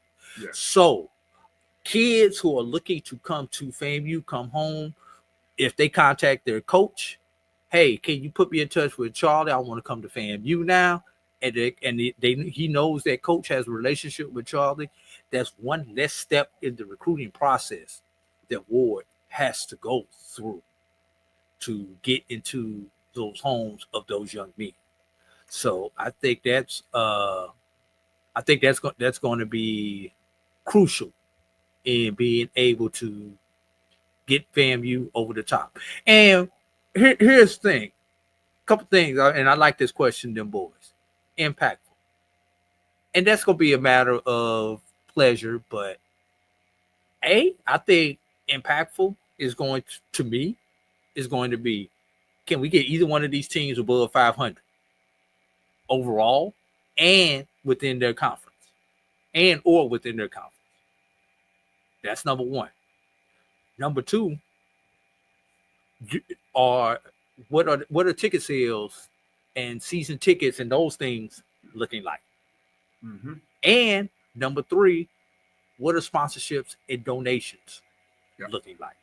Yep. Those are the three things that I would define as impactful for me. Right. All right. So again, go to MyJBN online if you want to vote. Now, here's why I think that EA Gaith only said 3,000. Yeah, which is still more than what we're which still would not be a capacity crowd if you transpose it over from Lawson over there now. And I never said, I said the last. So just to clarify for EA, the last was Gillespie Senior. And I'm talking, and we can even say, how about this millennium? Okay, that was back when Drew and I was in school. Yeah, you were even in school, EA. So that was a long time ago. Okay, so let me bring some relevance into the poll question, and I'm gonna come back and talk about the golf and the tennis thing maybe here shortly. But I want to keep us going with what we're talking on. Michael Vick and Norfolk State had their spring football game the other day, right? Yesterday. And I'm reading an article here from HBCU Sports.com, described as a star-studded spring game. Now, and if we measure by stars, I think Michael Vick is going to win them. Okay, let's pump the brakes. Okay, let me just, okay. So you're looking at this photo and say, who's in this photo? Okay, so in this photo, I see AI. You've got Allen Iverson, far left. You've got former NFL quarterback Tyrod Taylor, also a former Virginia Tech star. If you can spot him, I think, is that Taylor behind whoever number 7 NSU is? I think, is that his brother? Is that Marcus in front of him? They also have WBO lightweight boxing champion Keyshawn Davis. Now, I'm not a boxing person, so I don't know if that's Keyshawn Davis in front wearing the NSU 7 jersey. Maybe that's him. And then behind, either to the right or left of Vick, is either his brother, Marcus Vick, and the other one is Tyrod Taylor. I think there's Marcus in front with with the jersey on. You think? Okay, I don't know. You know, I'm not. Look, even though I was born in Norfolk, my street cred with the 757 is not very good. Lennon, what was the attendance? Okay, thank you. Lennon says you got Iverson, Tyrod, Keyshawn Davis. What was the attendance? Lennon says you had a big crowd. What does qualify as a big crowd? Give me a number. You got 30,000 seat stadium. Was it half field?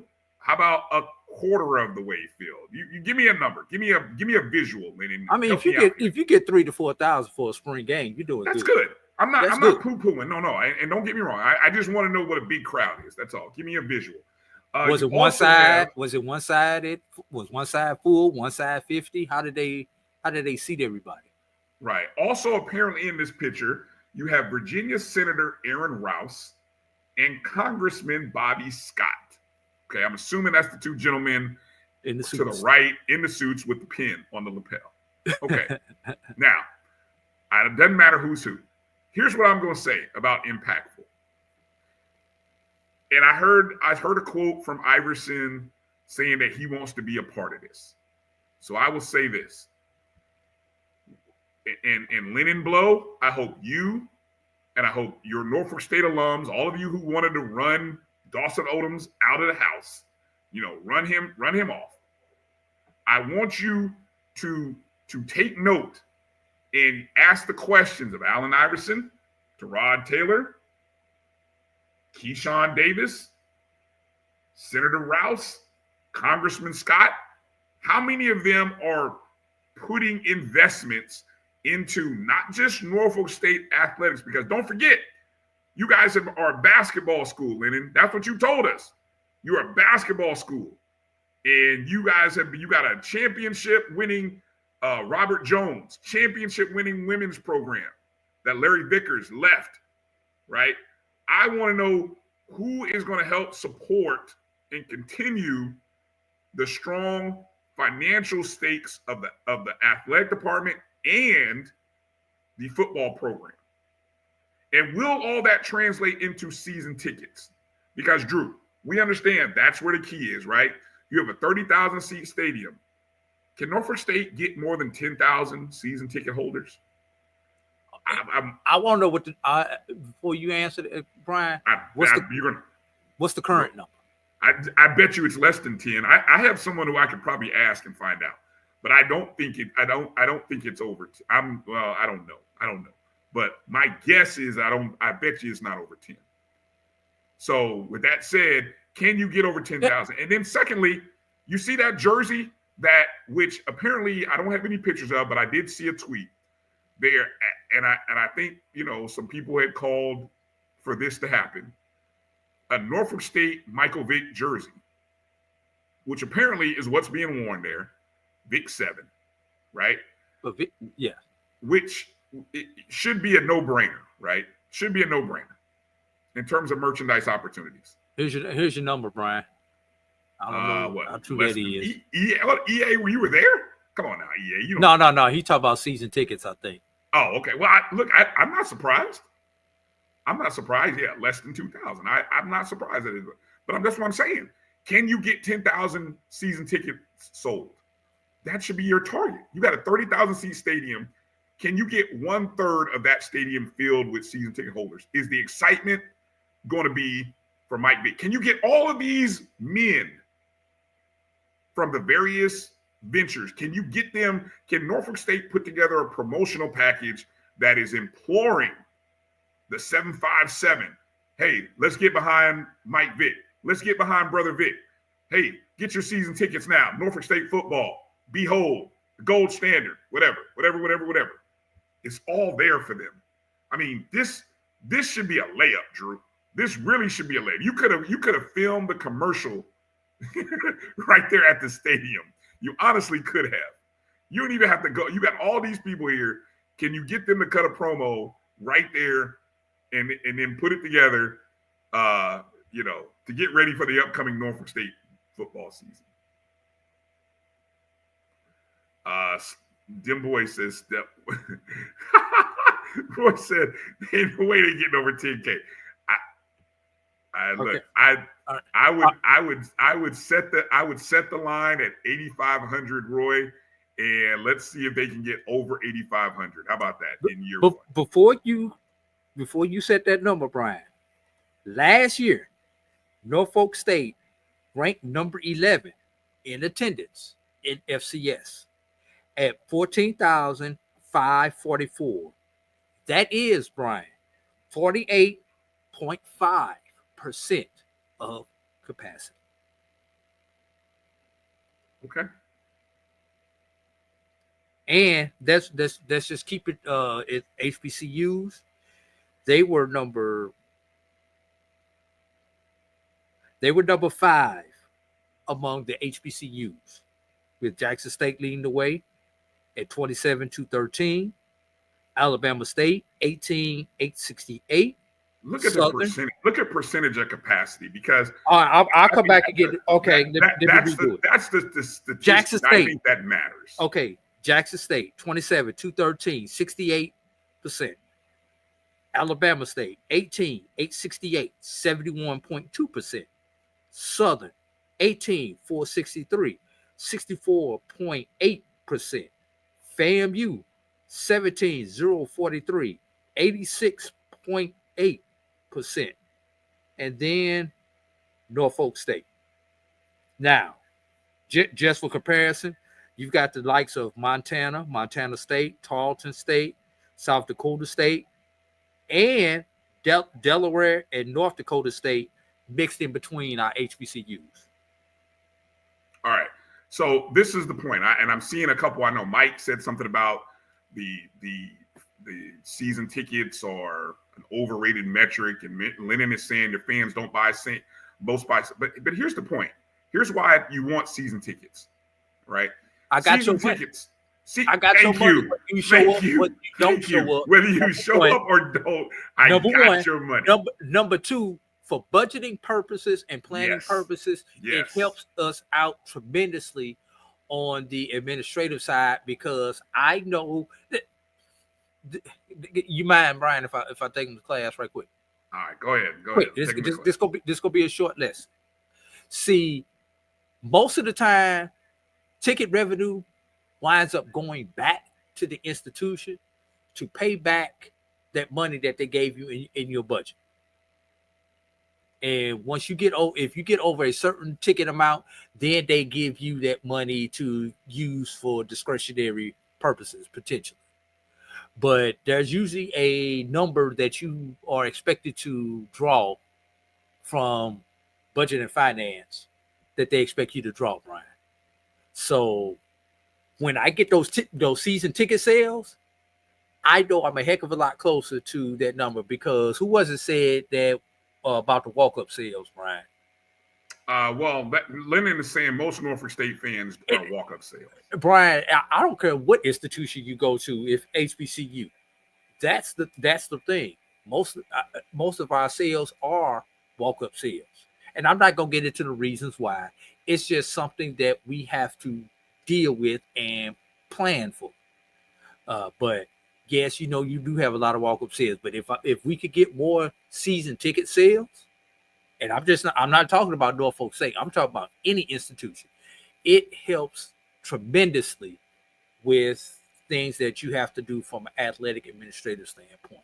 And if you happen to have suites or premium type experiences that you can do, because you don't necessarily need a suite to do a premium experience at a football game. And you can sell those during this time of the season. Also, once again, more revenue that you can generate for your athletic program. Yeah, the way that stadium is built, because of the track, the first row sits probably about 5 or 6 feet off the ground. So there's this space that you talk about those premium opportunities. There's spaces around that all kinds of things can be created. The opportunities are limitless for Norfolk State, and this is what excitement can bring when you are prepared for it, and hopefully Norfolk State is prepared. I like the fact that they had the Vic jersey.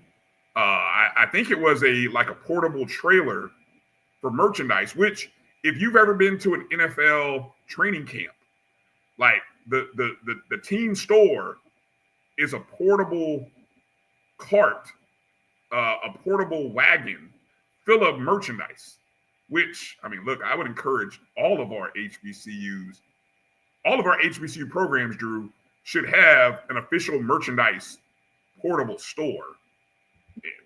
We'll just stop there. I'll stop there because that's another debate. Instead of allowing the t-shirt man to come on your campus. Ooh, yes, indeed.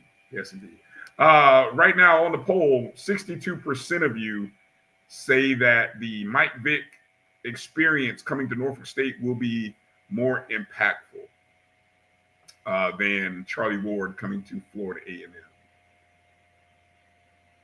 Yeah. Did I miss? Oh, I had a little typo in there. H. Sorry.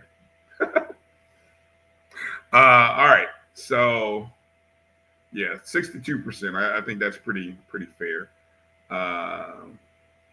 So good job. Appreciate everybody's participation on that. Where did I say I wanted to? You want to get into this golf tennis coverage? Well, hold on. I think there was another thing that was related to this. Oh, yeah. While we were talking football, there was one other football story that occurred this past week, and that came from our good friend of the program, a friend of the Black College Sports Network. I love this. Is none other than Tremaine Jackson. Tremaine Jackson, of course. The portal. I don't know how true this is, but he tweeted it. What do you mean how true it is? All right, because what I saw originally, I didn't see that he tweeted. No. That okay. So he is our source. So we'll let this. He is the source. He said a few things to understand when PVAMUFB recruits you in this portal cycle, this was opened up. This was the portal opened on what, Wednesday. Tuesday? Or Wednesday. Wednesday. Okay. And so he starts with, when I follow you, there's a 4-hour window to follow back or we done. Good move, bad move, Drew. What's your thoughts? You like? Let's go through all of them. Then let's go one by one. Come on. Okay. One by one. One by one. All right. When I follow you, there's a 4-hour window to follow back or we done. I think that's a little tough, but I understand. And I'm going to tell you why I understand in just a moment. What time is Coach following people? Like, what if Coach hits somebody up at like 10 o'clock at night, 11 o'clock at night? I don't think he's going to. Okay. I'm just asking the questions, Drew. I'm just asking. Don't shoot the messenger. All right. Number 2, send your number, transcripts, and now this is highlight, just in case you didn't pick this up, in the first message, right? I ain't got time for chit chat. You know why I'm here. I know why you're here. Let's get down to business. First off, all these guys should have when they get ready to post that I'm going into the transfer portal. You should already have all that stuff done. Thank you. You know what that reminds me of, Bryan? I used to be a restaurant manager in my previous life. You know this. I remember that. Okay. When people used to come in and ask me for job applications, I 2 things. Number 1, I never left job applications at the front counter. I always wanted them to ask me for the job application. Right. Because I wanted to get that first impression. Sure. Or how are you asking me for this job? Yo, bro, y'all hiring and all that stuff? No, I just want to see how you approach me. That's number 1. But number 2, talk about being prepared. If I had you a job application, Bryan, and you asked me for a pen, you will not get that job. Be prepared. What if they want to go? What if they want to come back? What if they want to come back? Can they come back? Applications cannot leave. Oh, okay. Because how you know you had your mama, your girlfriend fill it out. Well, why does that matter? Because you might not be able to read. Okay, fair point. All right. I'm just going to things that I had to deal with, Bryan. That's where this stuff comes from. I got you. Makes sense. So anyway, guys should have that stuff ready, right? If you're jumping in the portal, so I have no problem with 1 and 2. Although number 1, I think Coach should say something. He should have said something like, "I'm only following between certain hours. Like I'm between 8 a.m. and 6 p.m. is when my window is of following. I'm not following guys at 8 o'clock at night." And things like that. Anyway, okay. Now this one, I love this. Number 3, make sure you address my staff as coach and not bro or by first and / last name. I mean, look, that's disrespect. Fulford. Yeah. Fulford. How are you doing today? Look, that's my daddy. Me, it's always coach. Yeah. Coach. Or Now, the one that I hate. only- I have, you know, the thing. The kids do this to you, Mister. I get that a lot. I don't know if that's a Spanish thing or not, but I get a lot of kids that do that, Mister. And I don't answer to that even. I'm just like, you know, my last name. It's Mr. Fulford, or just say Coach. But just the whole Mister, I'm just like, who are you talking to? Or, you know, anyway. But anyway, that's just me. All right. Any problems with 3? 3's I know you're a coach. You like 3. Okay. Number 4. Now here we go. Don't ask me for NIL. He says, which we do have. When, now this is PFF. I'm assuming that is Pro Football Focus. Okay. Now, for those of you who don't think Pro Football Focus grades at the HBCU mid-major level, I guess they do. Don't ask me for NIL when PFF has you as taking less than 200 snaps on the year. You should have gotten your bag from them. Now it's time to play. That's strong. Thoughts on number 4? Look, if they didn't pay you to sit on the bench, why am I going to pay you for possibly a chance to start? You have no track record with me. You have no credit with me. Brian, I'm going to say it like this. You know I'm from Missouri, right? Yes. I'm from the Show Me State. Show me. All right. That's fair. Okay. Number 5, pray, talk to your family, girlfriend, dog, or any other people before we offer you, not after you take 80 visits. I'm going to want to know ASAP. Look, that part right there. Ooh. Do your research. That's all he's saying. Do your research. Chances are you probably know somebody who's playing ball for me at this school. Hit them up. Hit them up on LinkedIn. Hit them up on Facebook. Hit them up on X. Hit them up on IG. Hit them up on Snap. Hit them up on something. Text them. But do your research so you know what you're getting into. What I like about that last part, Drew, is Coach is basically saying, there's some people who date just to date. There's some people who date looking for, one-nighters. We going to Vegas and we doing this tonight. Coach is in here dating with a purpose. he's not dating for a quick fling. He's not dating for, just the date. No. Coach has a purpose. And so if he's talking to you, and I hear that's what women like. Women want to know that a man, and I'm just relating it to that, but, as a football player, you should want to know that if that's the school that if you follow, then okay, let me find out about Prairie View A&M, right? And if Coach wants you, look, we want you, son. But if you want to date everybody else, then that ain't you're not for us. So I love the last part. I don't want to transfer portal hope. That's what he's saying. Transfer portal what? Hope. You said hope? Hope. Whore. H-O-R-E. Somebody who's just in the portal, just going around from school to school to school. I don't want to transfer portal whore. Ooh, that's vicious the way you just said that. That's what they're saying to me. Yeah. But Brian, people might think that Coach Jackson is being hard and being harsh with this. You know why he could do this, Brian? Why? We just go back to class, y'all. It's pure economics, Brian. It is. Yeah. It is pure economics. What do I mean by it's pure economics? It is supply and demand. What do I mean? The supply. Right now, you've had about maybe 1,200 basketball players who have entered the portal. You add to that junior college players, NAIA players, and high school players. You're talking probably over 4,000 student athletes for maybe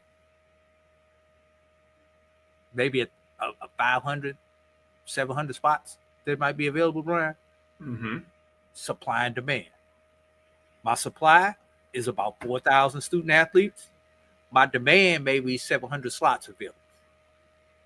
I can pick and choose. I can have these high standards. Why? Screw you. It's 3 more of them for every. It's 4 to 1, 5 to 1. It's 4 more of y'all out here. I'll go find me somebody else. Yeah. Football. Couple thousand spots out there. You've got close to 10,000 football players out there. Wow. That's portal. That's high school. That's NAIA looking to transfer, and that's junior college. Once again, about a 5 to 1 ratio, Brian. You know what that is? Supply and demand. I can be choosy. I do not have to bow to your stupidity.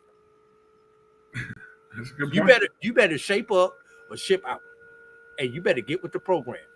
And Brian, to add to this, now the numbers for the last couple of years, about 45% of players who hit the portal found a home at a new school over the last couple of years.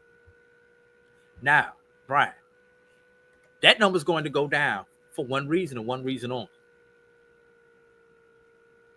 Roster limits. Roster limits. Football used to be what, 120? Yeah. That was 105. Yeah. Basketball, roster limits. Baseball, roster limits. Every sport has a roster limit now. And that roster limit has been reduced. Yes, they could give you more scholarship money. They can. But the thing is, there aren't as many slots available. Once again, the supply will outweigh the demand by at least 5 to 1, if not 6 or 7 to 1. You know what's getting ready to happen, Brian? You're going to have some student athletes who are going to wake up in about July and realize that I made a mistake. And you know what somebody's going to try to do, Brian? In our everybody gets a trophy, everybody gets a pat on the back society that our kids are being raised in, somebody's going to try to sue the NCAA talking about this is unfair with these roster limits now because they didn't get an opportunity. Mark my word. Jeez. Somebody is going to try to challenge this. I'm done. I'm done with the whole lawsuit stuff. Course lecture dismissed. Well said. Yeah, I'm over the. I respect the opportunities that kids have, but the legal, and I'm not a lawyer. Didn't stay at a Holiday Inn, so I don't know all the details, but I'm over the legal challenges to what seems like we are forgetting the purpose of what we're there to do. But I got to say one more thing before I let you walk out the door, Brian, with this class. Yeah. You talk about NIL. NIL market is also supposed to be depressed because of this same issue, Brian. Why am I going to pay you, I'm just going to say $250,000 when I could go get another athlete, same skill set, rates the same, and I can go get him for $100,000. I still think these numbers are being overly inflated. But even still, be it 5,000, Brian. I don't care what the number is, because of the supply and demand out here right now with these student athletes looking for homes. The NIL value is going to be depressed. This $20 billion that's out there, that they think that's a lot, but that number, they're going to get You're not going to see an athlete getting $5 and $7 and $8 million of it. No, that number is going to be depressed. They're going to get more people out of that $20 million because of the supply and demand. It's simple economics, Brian. It's what makes the world go round. And if you don't believe in the economics and how things flow with supply chain, and even when it's coming to human capital, all we got to do is look at what's going on with our society right now with tariffs, maybe not tariffs, and how that's affecting supply and demand. Think back to 2020 with COVID, with supply and demand, Brian. What happened? There was a short supply of toilet tissue, and the demand went high, and toilet tissue went to like $20 for a 4-pack. Everybody remember that. Supply and demand. This is the exact opposite. Remember gas prices during the pandemic? Mm-hmm. Nobody was buying gas. The gas went from $4 a gallon to $1.99 a gallon. Why? Supply outweighed demand. I just when you expect to see more commercials or more things involving some of these student athletes. The stars will be the stars. They are getting theirs. Juju is getting hers. Yes. Why am I drawing a blank? Your boy from Duke is getting his. There's a few. Yeah, there's a few. The stars are going to get there. Shador was getting his while he was in school. Travis was getting his while he was in school. The stars will be the stars. This is not for the stars, Brian. Right. This is for the other 99% of student athletes that are out there, Brian. And 35% of that 99, Drew, have jumped in the portal. Scholarships will be depressed. Scholarship opportunities will be depressed. NIL opportunities will be depressed because supply is outweighing demand 5, 6, 7 to 1. It's economics. All right. Macroeconomics. Let's get ready to wrap up the show, Drew. I do want to make a quick mention and express my disappointment and I speak as a fan. Okay, so I'm stepping out of my and I say this with a little bit of understanding about how broadcast sports, broadcast streaming works. I'm disappointed to see virtually no coverage except after via a few social media things of the SWAC golf and the SWAC tennis championships. Now, for golf, golf's a little tougher. Golf is a little tougher. It is. It is noticeably a little tougher. Although you could manage it somehow based on if you did something from that one spot where the holes kind of cross, maybe the 10th and the 18th, or the 1st and the 18th, maybe somewhere where you can find a mirror where you can set up to put it like this. We've done streaming feeds of a hole before, and even if it's just one hole or two holes, there's ways to do it. And there are, Brian. There are. I know. I was asked about it where I'm at about golf and tennis, and I did tennis. I did stream one tennis match. Right. I told her, I was like, I owe it to the tennis team because we do have this network now, and my goal is to get every sport on there. Cross country, we've done track. Golf is. I right now I don't have the equipment to do golf at the level that I would love to do golf at, but I could make it work right now if I wanted to. There are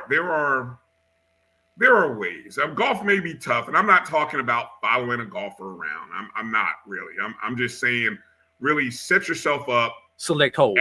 Select holes I see Edwin's talking about cross country. I've watched the SWAC do a cross country event, and I never thought it would be worth watching, but it actually was pretty doggone enjoyable watching them broadcast cross country.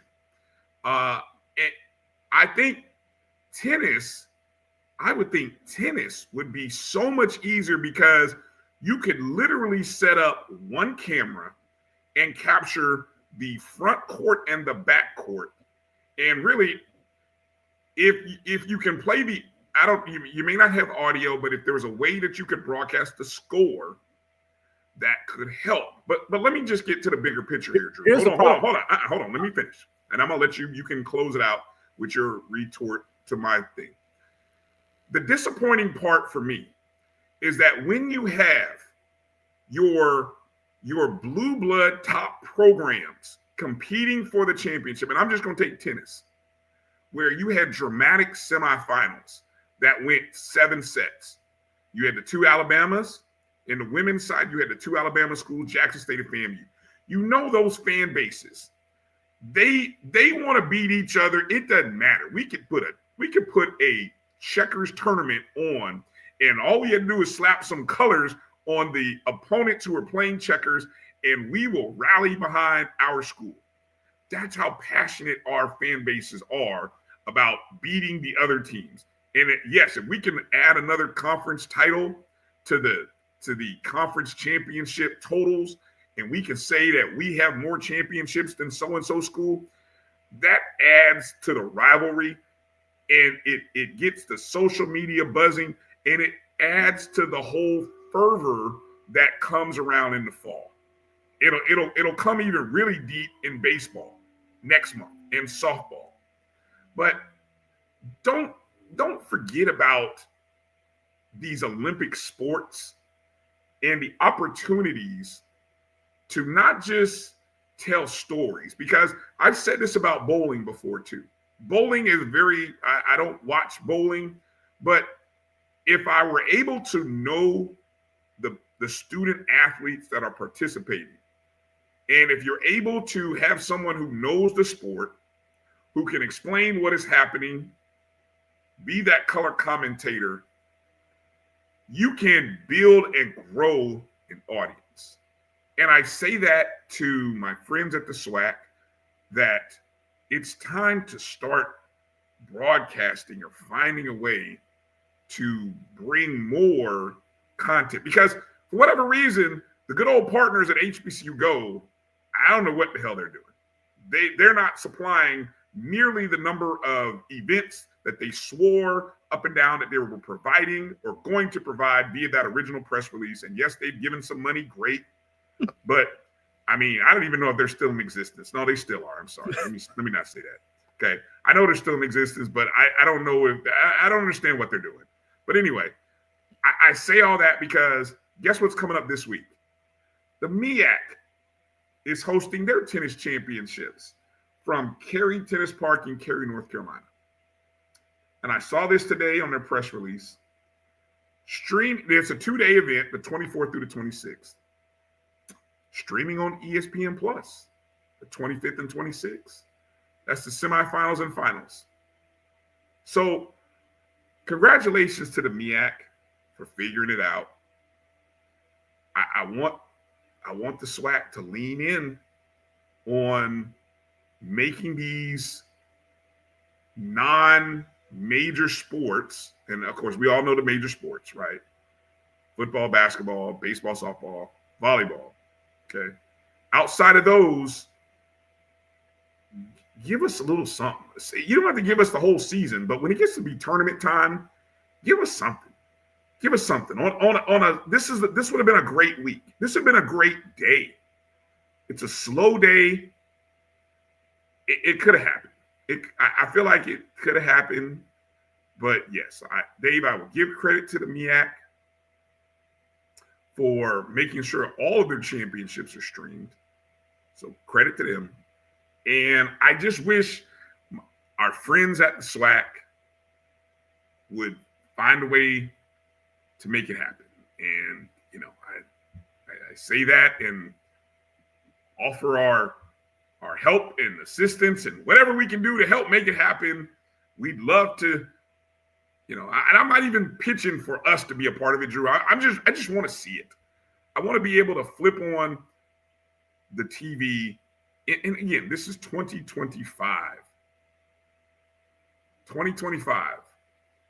We should all be at a point where we can see our teams compete. That's all I'm going to say.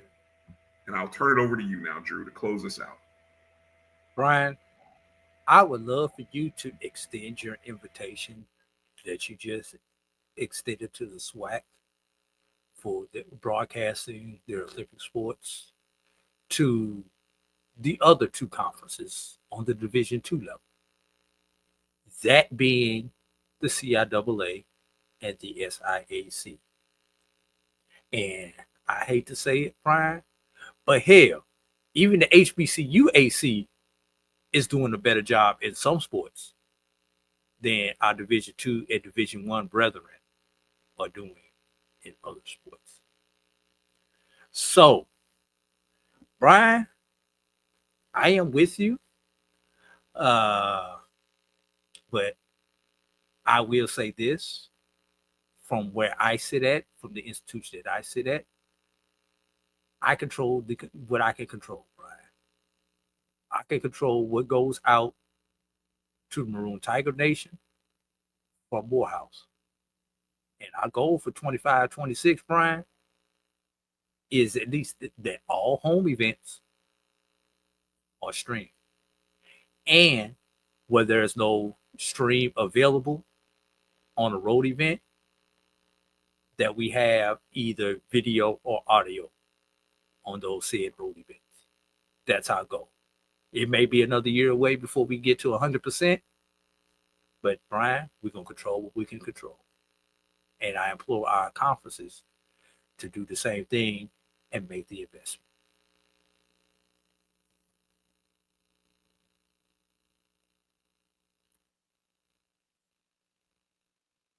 You're on mute, Bryan. I don't know how I went on mute. Because I was drinking. I don't know how much louder the voices need to be. But it would really be. How loud do they need to be? Mom, dad, girlfriend, auntie, uncle, alumnus, donor, supporter, or fan. Don't tweet it. Don't talk to your friend. Email it. Emails to your athletic director, university president, or still mail it. That's old school. Yeah, I mean that's old school. But tweeting it does not. Yeah, tweeting it is the echo chamber. Tweeting it doesn't happen. Yeah, talking to somebody, talking to the person at the barbershop doesn't happen. For conference events, it needs to go to the conference office. For school-related events, it needs to go to the school.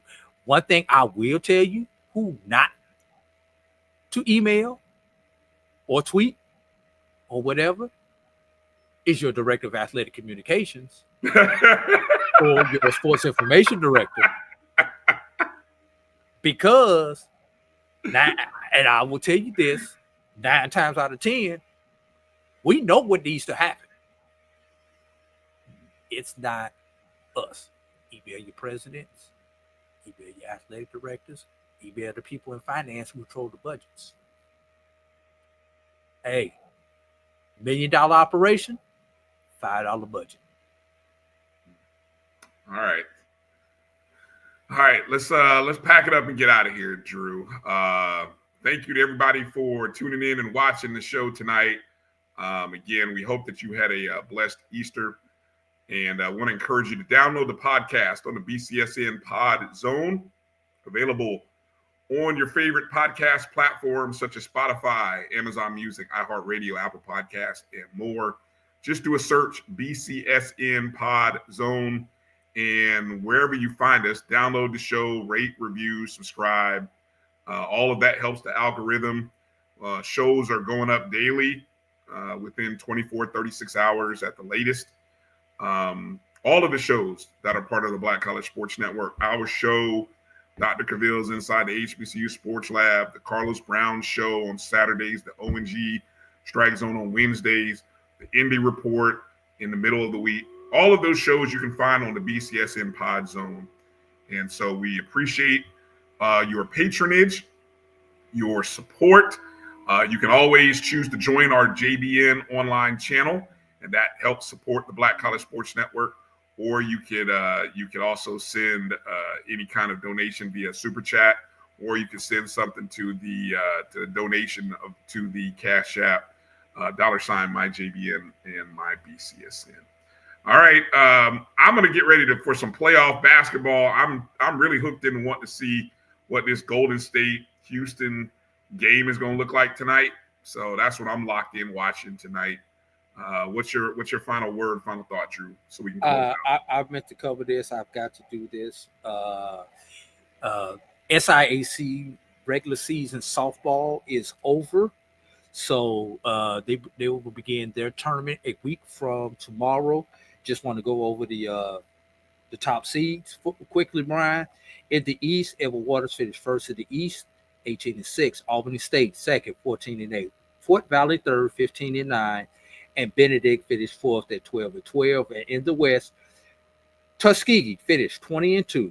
Spring Hill, 18-4. Miles at 10-10. And Lane finished at 10-12. Those will be your 8 participants in the SIAC softball tournament.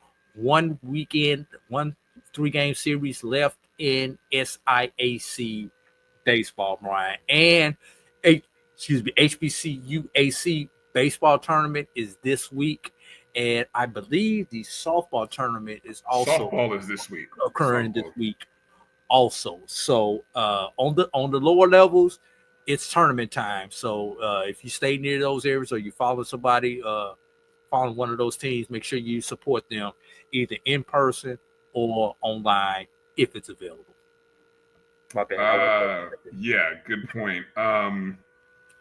Since you went there, got to give a shout out to. I'm gonna say it just so I'm proven right that I'm not petty and I'm not a homer.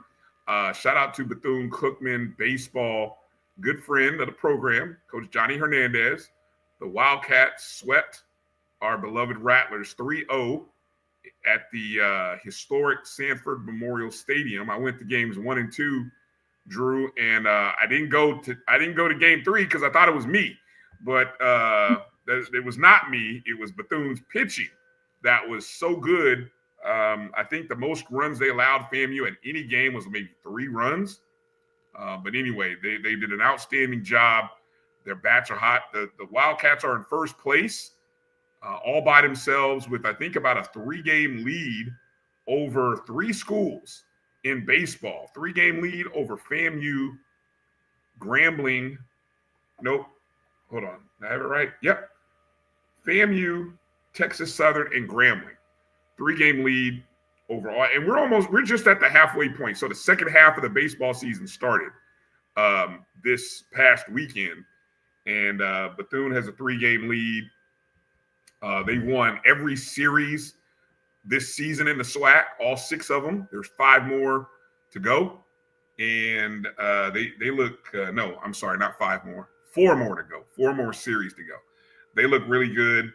And so, yeah, but watch out for UAPB. I'm going to say that. Heads up, because they just swept Southern. They previously swept Texas Southern. And this week, I think they take on Bethune-Cookman. So we're going to find out how real UAPB is this upcoming weekend as they take on Bethune-Cookman. So that'll be interesting to watch to see what Prairie View does in baseball. SWAC softball, Prairie View A&M clinched the division of the West Division, the Lady Panthers. On the east side, FAMU has a 3-game lead over Alabama State. And guess what?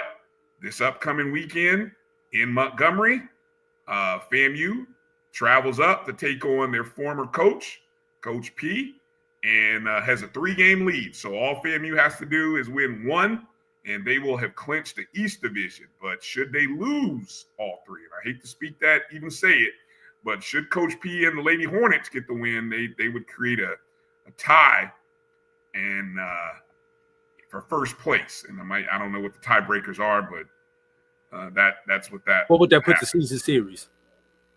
Actually, it'll be split because I think FAMU swept him. Alabama State, swept them previously. So I think that's kind of where it'll lie. I don't know. Maybe we'll go to some crazy tiebreaker rules after that.